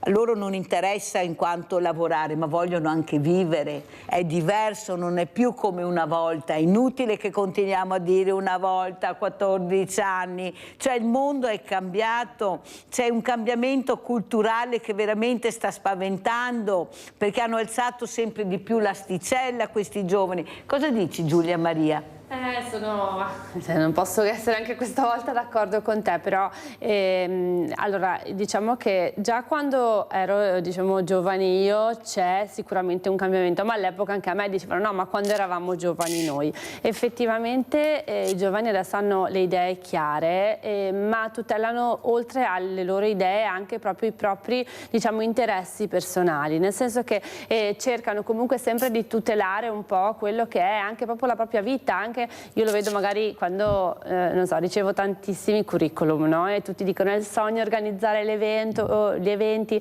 voglio venire a lavorare nella sua realtà, tanti bellissime anche email motivazionali. Poi però io li incontro e ci scontriamo con delle rigidità legate al fatto che il mio lavoro è purtroppo un lavoro che non ha orari, non ha limiti di tempo, nel senso che è bellissimo. Io porto veramente nel cuore l'esperienza di tutti questi anni, ognuna, dalla più piccola alla più grande. Però poi è un lavoro fatto anche di sacrifici. Io negli ultimi 3 giorni che ho avuto un grosso evento eravamo impegnati sia io che mio fratello, tutti e due. Mia mamma a un certo punto ci ha scritto siete vivi, nel senso che noi non riuscivamo neanche a dare un segnale di dire a nostra mamma siamo vivi, ma proprio perché eravamo proprio presi. E questo però fa parte anche del bello, secondo me, della gratificazione, perché poi comunque ci sono dei momenti in cui puoi recuperare, in teoria, dovrebbero esserci.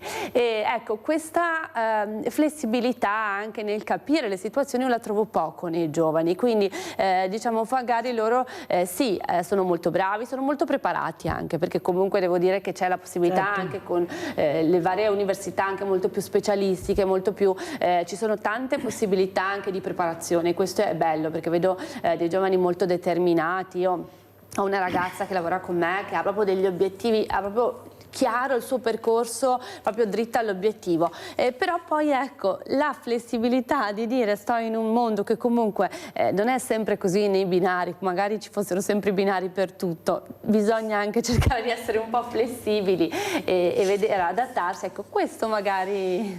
Ma forse non sono così flessibili perché non li abbiamo abituati a essere flessibili, li abbiamo abituati a chiudersi in se stessi, hanno questi gusci molto spessi che fai fatica ad aprire, che non si fidano perché hanno paura di essere sottovalutati, hanno paura di essere sfruttati, hanno paura di intercorrere in un nemico che non vede la loro sensibilità, gentilezza, ma vede un giovane che non ha voglia di far niente, perché questi sono i messaggi che passano. Allora Zini, cosa dici invece? Che giovani invece dovremmo vedere, che a mio avviso hanno una sensibilità. Perché li troviamo nelle associazioni di animali?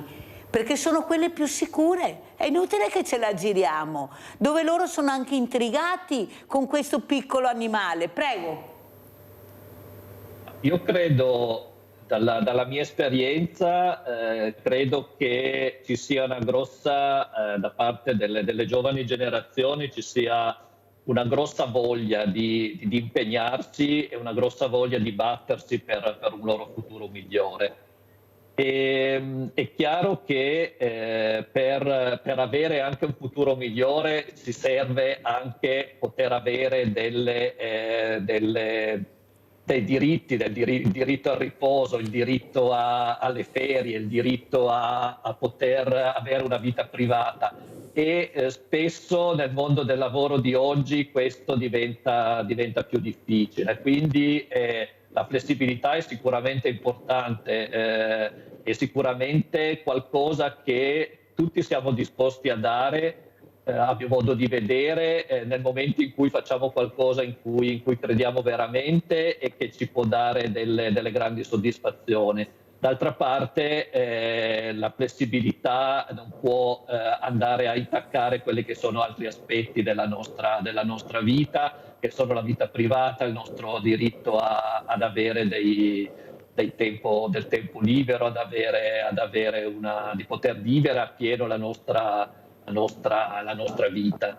Quindi è un terreno, diciamo, difficile da percorrere, però va sicuramente contemperata il discorso della flessibilità col discorso dei Guardi Gini, io sono dell'idea, lo dico sempre, che basta sedersi sulla sponda e lasciare che il nemico passi. Prima o poi passerà sto nemico, ecco, e riusciranno questi giovani veramente ad alzarsi in piedi, perché io sono molto fiduciosa. Sarà che ne ho sempre tantissimi di bravi, ma di eccellenti nel vero senso della parola, però il messaggio che vediamo non è di questi giovani. Tu fai fatica a farli vedere, io non so nelle altre trasmissioni, ma io ce la metto tutta per averli, li lascio parlare, loro mi raccontano. Pensi che ho fatto un test a dei studenti, ma in diverse settimane, perciò non si conoscevano tra di loro, e pensate, i primi 3 punti hanno messo la famiglia, la scuola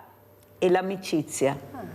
Ecco, io avevo anche professori, dicevano, oh, chissà adesso cosa diranno, cosa è lo strumento elettronico più importante. Pensate, tutti quanti, non conoscendosi tra loro, i 3 punti, ho detto, fondamentali per voi quali sono? E guardate cosa hanno risposto, e questa è verità perché l'hanno detto davanti alle telecamere. Capisce Gini perché sono così fiduciosa e sono convinta che ce la faranno? Ecco, magari forzando un po' anche il voto come fa Mirella non sarebbe male, visto che gli diamo il patentino a 16 anni, li mettiamo nella strada, forse anche il voto, visto quello che è successo con il referendum, mi hanno detto di tutti i colori, perché guai dire andare a votare in questo paese non si può, bisogna stare a casa. Io invece ho sempre detto che partecipare, ognuno poteva fare quello che voleva, ma partecipare è un dovere a mio avviso, però così siamo e ci vorranno veramente anni, però il cambiamento ci sarà, di questo ne sono sicura. Abbiamo Giusy, vai Giusy.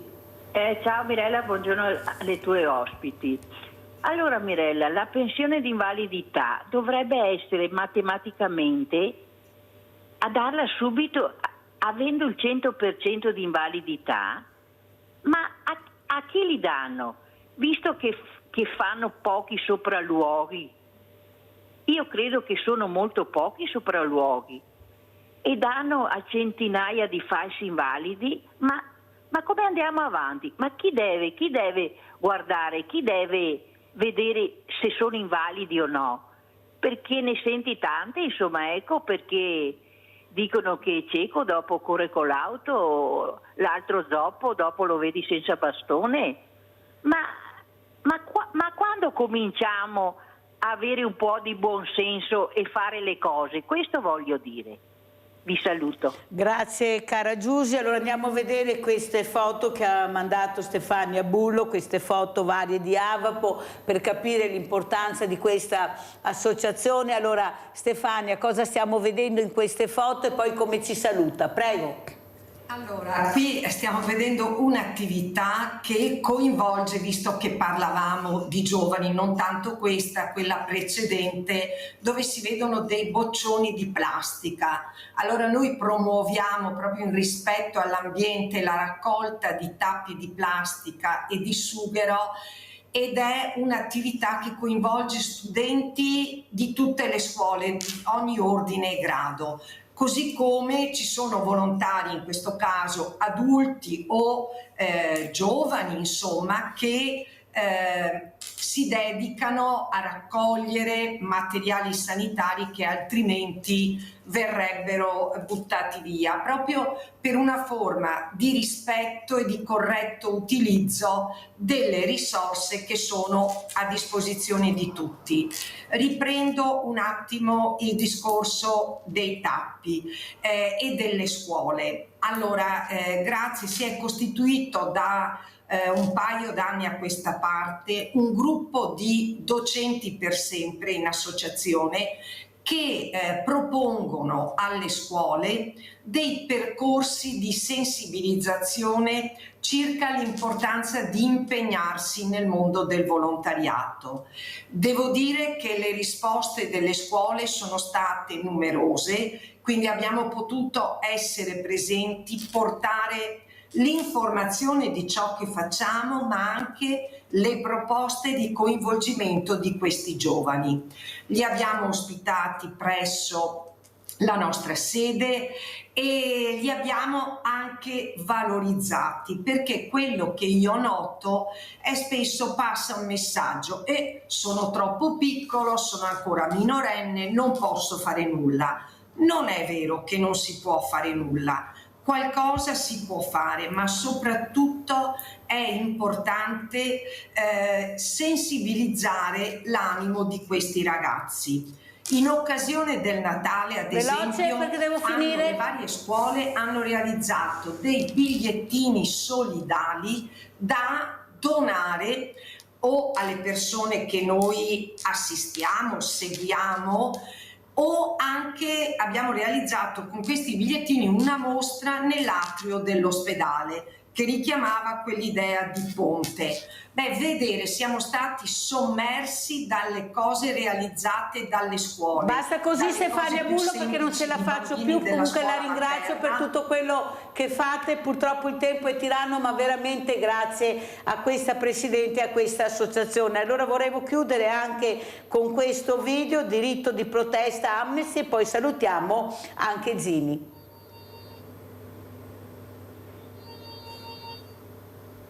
Sono Maria Paola Boselli e sono ricercatrice campaigner per Amnesty International. Lavoro sulla campagna Proteggo la protesta, la campagna principale di Amnesty in questo momento, proprio per la necessaria attenzione che il tema del diritto alla protesta pacifica necessita a livello globale. Sono emersi, per quanto riguarda l'Italia, 3 assi particolarmente problematici per l'implementazione del diritto di protesta. Il primo riguarda la criminalizzazione e la stigmatizzazione degli attivisti e delle attiviste e di tutti coloro e tutte coloro che vogliono godere del diritto di protesta. Una criminalizzazione che può passare sia dalla stampa mainstream, quindi dai giornali, anche dai social network, sia dai politici stessi, che attraverso determinate dichiarazioni possono fomentare dei sentimenti negativi verso le persone che semplicemente esercitano il diritto di protesta. Un secondo punto è l'uso della forza da parte delle forze di polizia impiegate in funzioni di pubblica sicurezza, seguito poi molto spesso da una mancanza di accountability e quindi da una mancanza di trasparenza all'interno della catena di comando. Un esempio di uso della forza da parte della polizia durante manifestazioni l'abbiamo potuto purtroppo vedere molto recentemente nelle manifestazioni a Pisa, a Napoli, a Bologna, a Torino e in altre diverse città italiane.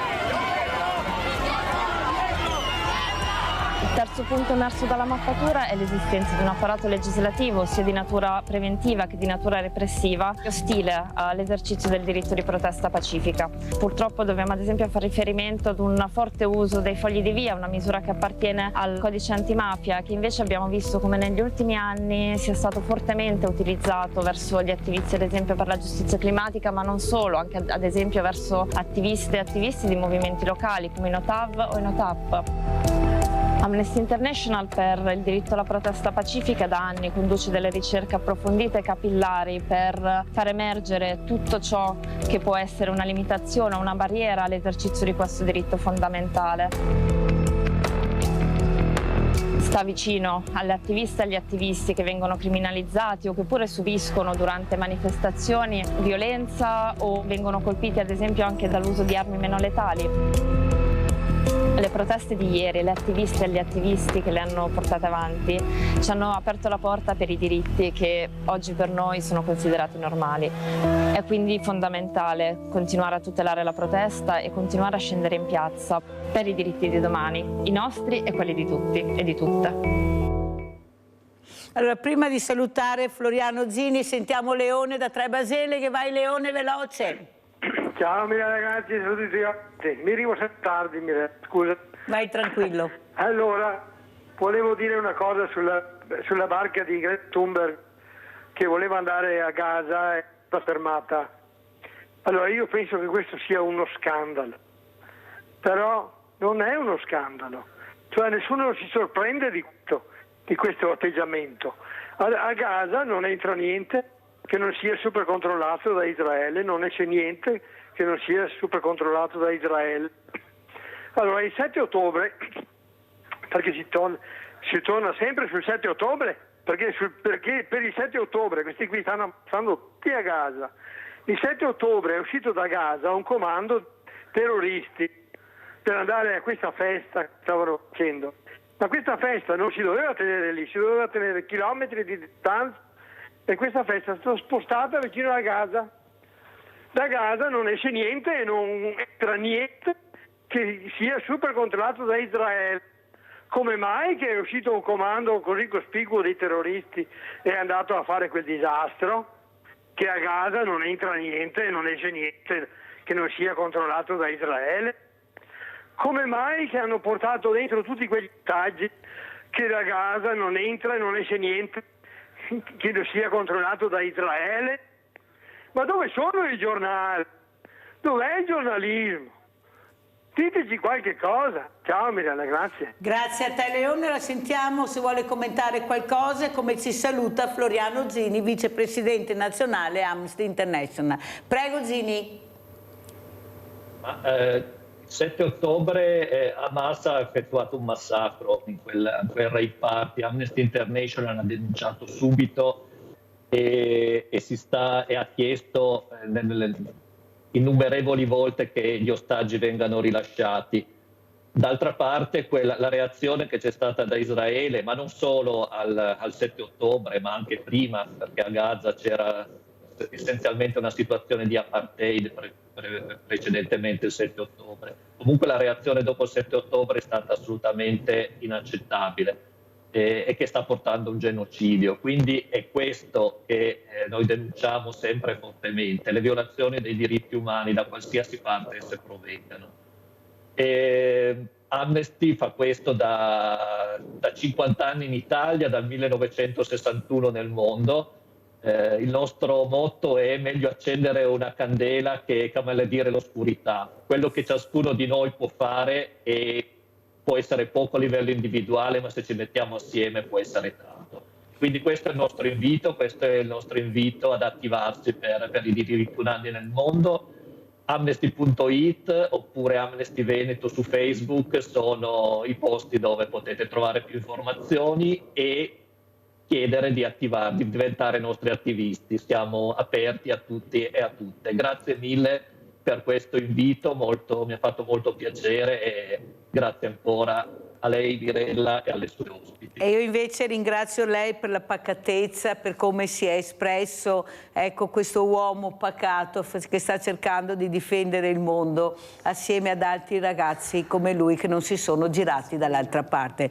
Veramente è stato un onore averla ospite, Zini, glielo dico sinceramente. Giulia Maria, come ci saluti velocissima? Guarda, imprenditrice? Sì, io ci saluto, che ci rivediamo a qualche altro prossimo evento e grazie. Una parentesi solo sulle buone maniere che ci siamo ritrovati durante il Covid e quindi non devono mancare mai, perché abbiamo sentito delle cose bellissime, tutte le persone coinvolte, anche semplicemente essere, diciamo, un grazie, un modo di porsi anche in maniera gentile. Ecco, la gentilezza è un altro tema che tocca un po' tutti, anche gli ambiti che abbiamo toccato in questo incontro. Quindi ecco, con le buone maniere tutto il mondo sarebbe migliore. Ecco, grazie Mirella, grazie mille, buon lavoro e grazie per quello che fai, perché veramente il tuo lavoro è prezioso. Grazie, grazie ai miei ospiti. Pubblicità.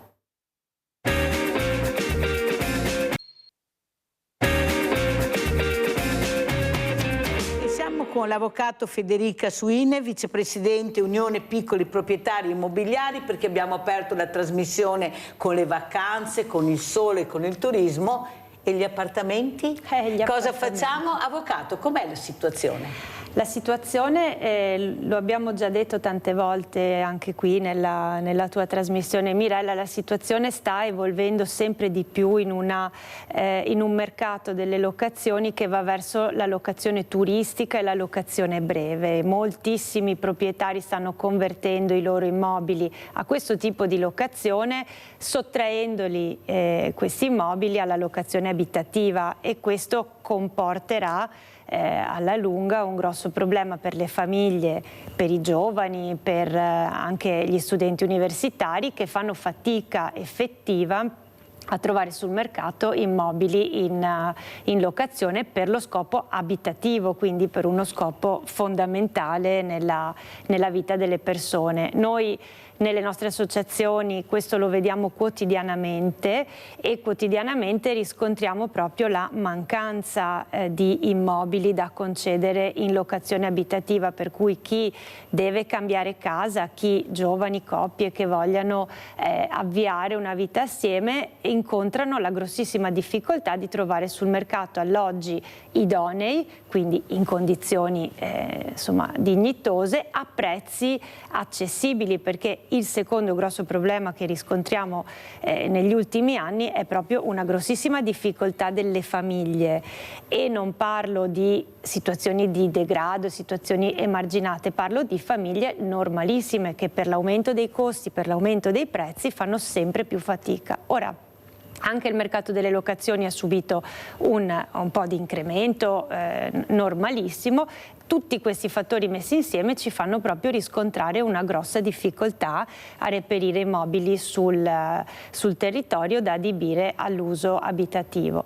Treviso e tutta la provincia, perché non è solo la città ma anche pensiamo alle zone del Montello, pensiamo a tutto quello che è la parte delle colline, del Prosecco eccetera, vedono sempre di più questa tendenza all'utilizzo degli immobili per gli scopi turistici, e il proprietario vede una buona rendita, una minore difficoltà anche nella gestione degli inquilini, delle fasi diciamo patologiche del rapporto, degli sfratti, dell'accesso alla giustizia, quindi cerca un po' una soluzione giustamente dal suo punto di vista più redditizia, con magari meno rischio e meno fatica. Abbiamo Roberto da Salzano, poi continuiamo. Ciao Roberto.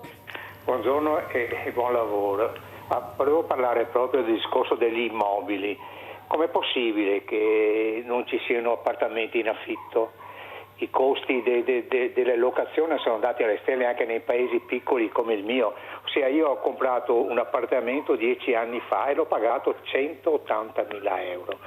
Lo stesso appartamento che oggi se dovessi comprarlo oggi andrebbe a costare 2,30, capito?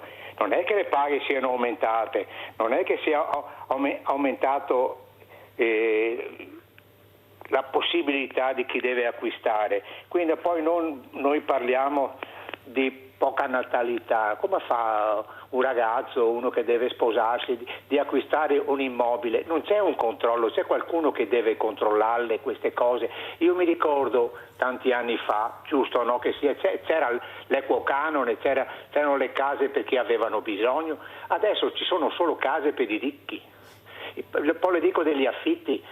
Un appartamento io abito a Salzano, un comune di 12.500 abitanti, un appartamento di 60 metri quadri, diciamo, un po' più di un mini appartamento, parlano di 750 euro al mese. Siamo arrivati all'assurdo, le paghe sono diciamo 1.300-1.400 euro, devi per forza lavorare in due. Quindi vorrei che qualcuno mi ascoltasse. Come si fa a chiedere a questi giovani che finiscono l'università, che si impegnano per 10-15 anni per studiare e poi gli danno 1.000-1.200 euro al mese? Siamo arrivati proprio ad un assurdo. Le vorrei precisare un'altra cosa riguardo alle votazioni che sono state fatte. Io non faccio politica, il mio partito non c'è più. Volevo dire, ma come si fa ad andare a votare senza sapere cosa è scritto in questo referendum? Io ho parlato con 2 o 3 amici, quali gli ho detto: ma vai a votare? No, io non vado a votare. Ma li hai letti i quesiti? La maggior parte delle persone che sono andate a votare non hanno nemmeno letto i quesiti. Hanno ascoltato solo, come si fa di solito, al bar, quello che dicono i propri rappresentanti o gli amici in via di sé. La saluto, la ringrazio, buona giornata. Grazie a te Roberto, l'importante ricordati che è partecipare, puoi mettere anche scheda bianca, puoi fare quello che vuoi, ma la partecipazione è fondamentale. Guarda che sono state fatte battaglie per arrivare a questo, ecco, io penso che dobbiamo riflettere su questo, perché partecipare è fondamentale. Poi ognuno può fare quello che vuole, non è che ci sia una linea che tu devi seguire. Abbiamo sentito anche ieri il sindaco di Meduna di Livenza, Piton, che è Fratelli d'Italia, lui ha detto io sono andato a votare. Il giovane che era vicino a lui ha detto ognuno può fare quello che vuole, ma il voto dovrebbe essere un dovere perché è un diritto, però ognuno la vede alla propria maniera e poi vedremo. Allora, avvocato, cosa dice? Questi affitti terribili, come dice, questi costi pazzeschi? Vede, l'ospite ha riassunto precisamente quello che stavamo dicendo, cioè gli affitti, gli stipendi non sono o non stanno crescendo in proporzione a quello che invece si vede sul mercato immobiliare. Gli strumenti ci sono da anni ormai, abbiamo i contratti a canone concordato che danno un tetto e un limite a questo aumento ingiustificato dei canoni e noi li utilizziamo anche molto perché sono un ottimo strumento contrattuale anche dal punto di vista fiscale per andare incontro alle esigenze di entrambe le parti. Allo stesso modo ci sono i contratti per studenti universitari, anche questi con delle limitazioni al canone, quindi proprio per consentire l'accesso ai giovani. A monte però di questo, come abbiamo detto prima, c'è un po' una carenza di immobili e il vostro ospite dice perché?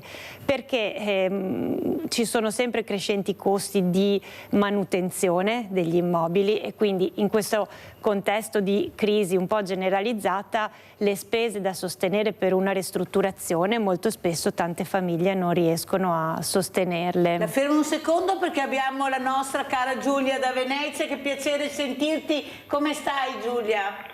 Sì Mirella, ciao, buongiorno a tutti, grazie Mirella che mi chiedi sempre come sto. Sto bene Mirella, sto bene, grazie Mirella, buongiorno a tutti. Sì, ho fatto anche gli esami, la cura mi ha fatto bene, sto andando avanti sempre con la cura e così. Ti ringrazio Mirella che sei una gentilezza così che mi chiedi sempre, ti interessi anche dei tuoi ospiti, sì, delle tue persone che ti chiamano. Niente Mirella, volevo dire qualcosa del referendum. Allora Mirella, io sono andata a votare e ho votato 5 sì.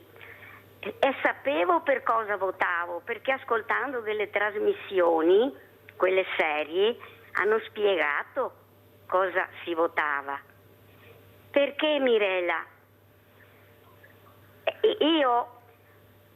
Io ero contenta che ci fossero solo 5 anni per la cittadinanza, non 10, perché siamo solo noi che ne abbiamo 10, perché queste persone qua vivono in mezzo a noi, hanno i figli a scuola, si vogliono bene.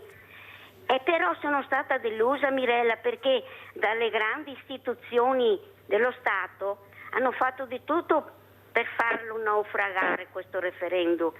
Era il futuro dei giovani questo referendum, non per me che ho 77 anni il prossimo mese. Sono andata per i giovani. È possibile che la gente non l'abbia capito? Ti ringrazio Mirella per tutto quello che fai. Ciao cara Giulia, grazie della telefonata, mi ha fatto veramente piacere sentirti.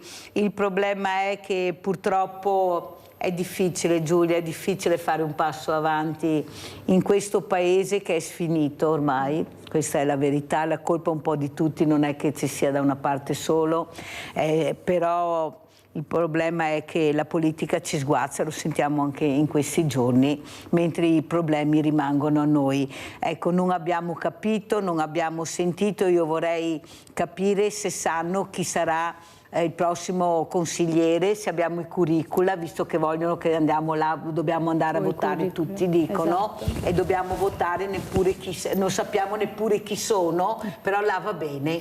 Ecco, allora hai capito perché io dico delle volte, ma che messaggio arrivano? Questo cosa dice, avvocato? Ecco, lei come donna, ecco, come vedi questo popolo che veramente ha provato a cambiare, è andato a destra, a sinistra, al centro, abbiamo provato 70 governi, alla fine ci ritroviamo a parlare di stessi problemi, con problemi ancora più gravi e seri. Sa cosa? Il dato di questi giorni, questa scarsissima affluenza è significativo, credo molto significativo ed esplicativo della delusione che molti, perché anch'io non credo che sia stato il problema di non comprendere i quesiti. I quesiti erano lunghi, erano complessi, però insomma sono stati spiegati a lungo, è stata data anche il giusto risalto, insomma come la tua ospite precedente, se uno voleva aveva la modalità di potersi informare e capire, però vuol dire che c'è proprio una certa disillusione nelle persone, quindi al di là del potersi informare, poi le persone non partecipano e questo è un grosso dispiacere, io lo sento molto perché è un diritto, è una conquista e quindi non andare, lasciar cadere le cose così non è un bel segno per i tempi in questo momento.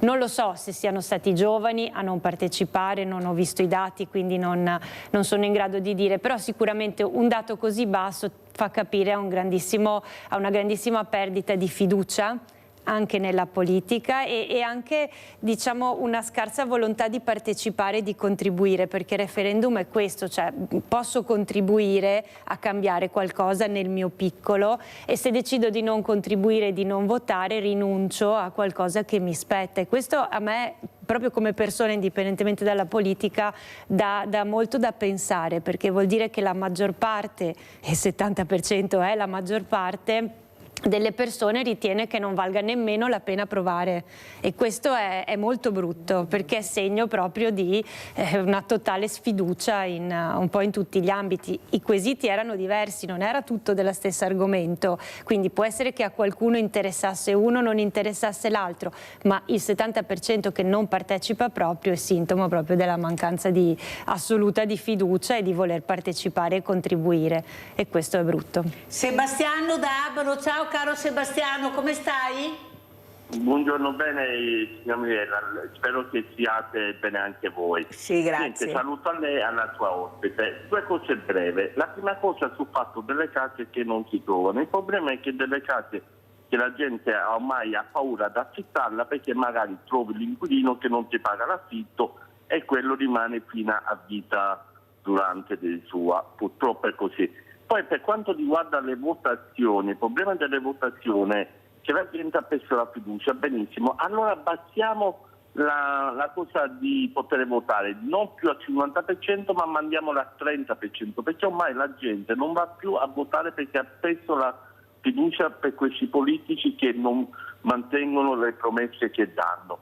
La ringrazio signora Mirella e gli auguro una buona giornata. Grazie anche a te Sebastiano, molte parole poco ma molto chiare, soprattutto anch'io ho chiesto e la maggioranza, avvocato mi ha risposto, glielo dicevo prima, ecco, non vado a votare perché tanto di me non interessa niente a nessuno, almeno vado a lavorare, lo faccio per la mia famiglia e porto a casa dei soldini perché a loro non importa niente di me. Questo era il leitmotiv che io ho sentito ieri. La maggior parte di persone che lavorano, e dico tanto qual è il problema, senza capire invece l'importanza della partecipazione, che è diverso a quello che poi decide se fa il quorum. La partecipazione, anche questo, ecco, partecipare. Tanto è vero che noi, quando lo dico sempre, avvocato, che scendono nelle piazze sono i giovani. Sì. Io non vedo diversamente giovani che scendono nelle piazze e questo diventa veramente un grande problema. Prego. Quello è un bel segnale allora, che scendano i giovani, che i giovani si interessino, che partecipino, quello è un bel segnale, un gran bel segnale per il futuro, perché quello che si dice invece dei giovani oggi è che siano disinteressati, che siano egoisti, che non siano partecipi della vita. Invece se riscontriamo che i giovani hanno voglia di mettersi in gioco, hanno voglia di partecipare, questo è sicuramente un gran bel segnale. Come dicevamo, invece, il non partecipare è un segnale brutto, ma non tanto per oggi ma per il futuro, perché se cominciamo a lasciare le opportunità che ci vengono date di partecipare, a lasciarle cadere così, sarà sempre peggio, perché alla fine se perdiamo la fiducia non investiamo più in quello che potrebbe essere un migliore futuro anche per i nostri figli e per i ragazzi giovani. Quindi la partecipazione è fondamentale e avete ragione, ha ragione anche il nostro ospite a dire si è persa la fiducia, o comunque si è persa, si ha la sensazione che non cambi niente, cioè che per quanto uno si impegni, per quanto uno possa partecipare, non viene ascoltato e quindi alla fine questo porta a dire allora non faccio più niente, tanto non vengo ascoltato. Questo andrebbe combattuto, a mio avviso, indipendentemente da quale parte politica. E soprattutto anche per quelle persone che vivono in questi appartamenti, che hanno l'amministratore ma non riescono ad avere giustizia, non sanno più a chi rivolgersi, chiamo l'amministratore ma non mi risponde, chiamo le forze dell'ordine ma non escono. Ecco, le regole del condominio, ecco, quanto sono rispettate secondo lei? E chi è il vincitore? È il proprietario o l'inquilino? Il proprietario che non può entrare o è l'inquilino che si sente forte? Allora, qui ha toccato un tema importantissimo che anche a livello di associazioni, con l'associazione dei comuni, anche con Ater, negli ultimi mesi stiamo, nell'ambito di un progetto, stiamo trattando proprio per arrivare ad una educazione alla vita condominiale, perché negli anni si è visto che le normative, la norma condominiale, le regole del buon vicinato sono sempre le prime ad essere disattese. Le liti condominiali rappresentano un numero esorbitante di cause anche in tribunale. Quindi non si fermano all'interno delle mura del condominio, ma sfociano in tribunale, sfociano anche in un vero e proprio disagio, perché poi la lite in tribunale corrisponde a persone che vivono sotto lo stesso tetto, nello stesso condominio e non vanno d'accordo, e questo crea un problema sociale importante.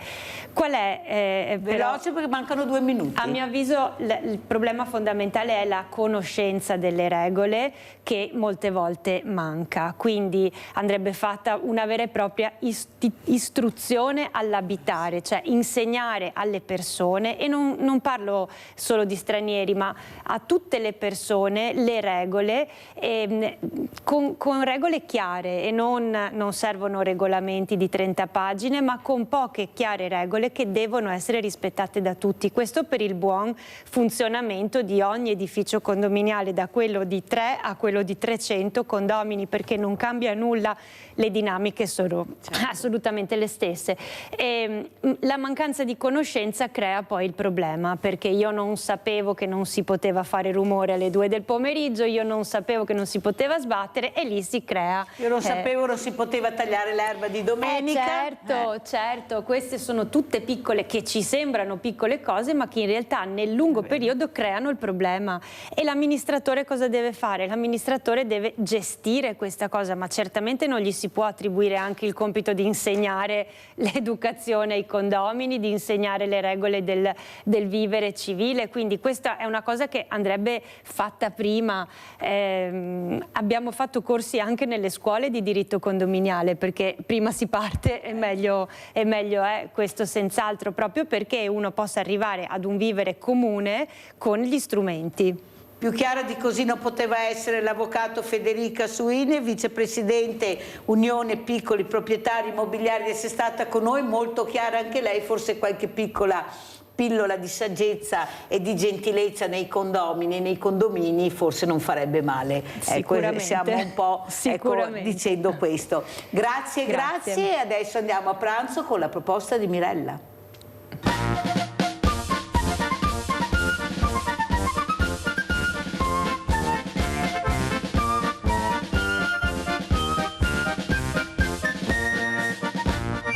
Benvenuti a questo piccolo angolo di dolcezza quotidiana. Oggi vi prepareremo dei frollini. Sono dei biscottini simpaticissimi che possiamo usare la mattina per colazione o nel primo pomeriggio. Oltre ai biscottini e ai frollini cercheremo di farvi vedere anche i crumiri, per cui vi spiegherò come vengono preparati e poi vedrete il biscottino realizzato, tralasciando alcune piccole fasi che sono una perdita di tempo per voi.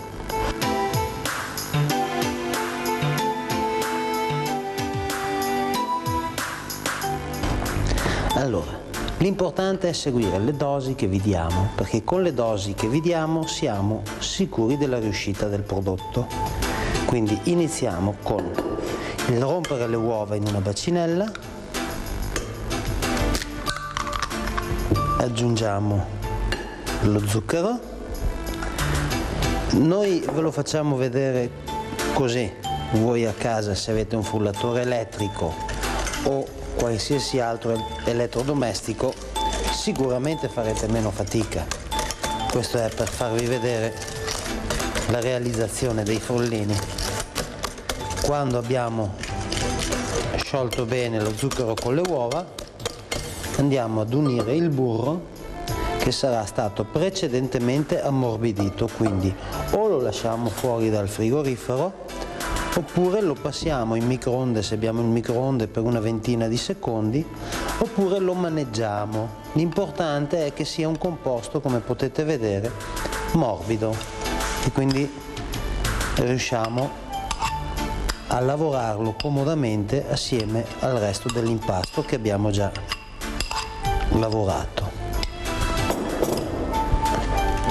Uniamo anche il burro alle uova e allo zucchero e quando il tutto è diventato cremoso andiamo ad aggiungere la farina che avremo in precedenza setacciato in modo da renderla meno grumosa e di più facile assorbimento da parte dell'impasto.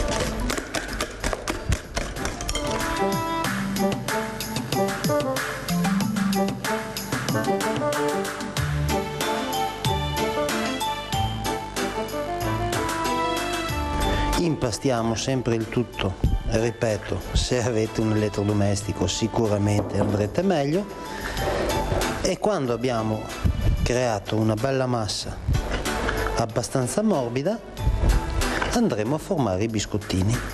Ecco, abbiamo ottenuto un impasto omogeneo. Se vediamo che è troppo denso lo allunghiamo con un goccino di latte e riportiamo tutto alla giusta densità, un pizzichino di sale se volete, perché il sale nei biscotti è sempre presente. Dopodiché con l'aiuto di una sacca di tela andremo a comporre i nostri biscottini e li inforneremo a 180-190 gradi per circa una decina di minuti. Ecco, il composto è omogeneo. Con l'aiuto di una sacca di tela andiamo a preparare i nostri biscottini.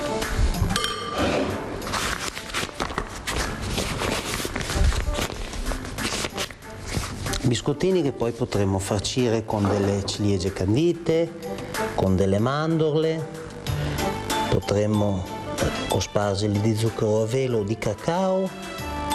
Questa è una base, per cui con questo impasto possiamo creare anche dei biscottini aggiungendo del cacao amaro in proporzione di 50 grammi per chilo di farina e otterremo dei biscottini al cioccolato.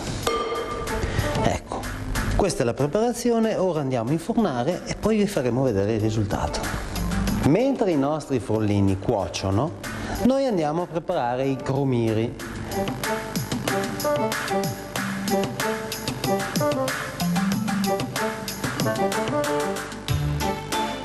I crumiri sono un altro tipo di biscotteria preparata con della farina da polenta, della farina bianca, sempre burro e zucchero e solamente i tuorli d'uovo.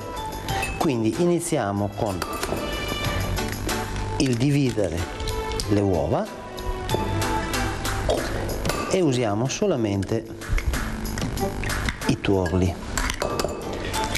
che andremo a montare con lo zucchero e a cui poi andremo a unire il burro, come abbiamo già detto, ammorbidito in precedenza o in microonde oppure maneggiato, come diciamo noi, quindi lavorato con le mani fino a renderlo morbido. Chiaramente lavoriamo sempre, se abbiamo il frullatore, con il frullatore, in modo che lo zucchero con le uova si sciolga bene. Uniamo il nostro burro. Quando anche il nostro burro si sarà amalgamato all'impasto, andiamo ad aggiungere le farine, la bustina di vanillina, un pizzico di sale e circa 10 grammi di lievito. Mi raccomando sempre di seguire le dosi, perché con le dosi che vi diamo, che noi abbiamo provato, siamo sicuri di ciò che esce, altrimenti no. Ecco, impastiamo bene il tutto e otteniamo un composto di questo tipo. Come potete vedere è abbastanza pastoso. Lo mettiamo nella nostra sacca di tela ed andiamo a formare i crumiri, che notoriamente sono dei biscottini leggermente ricurvi che poi andremo ad unire ai nostri frullini, sempre a una temperatura di circa 180 gradi, per una decina di minuti. Noi gli diamo questa di forma, poi dopo vedrete anche altre possibilità. Andiamo ad infornare e ci vediamo quando il tutto è cotto. Siamo tornati. Allora, qui potete vedere i follini che abbiamo preparato con le mandorle, con le ciliegie e dal cacao, e questi sono i crumiri che abbiamo messo in forno prima.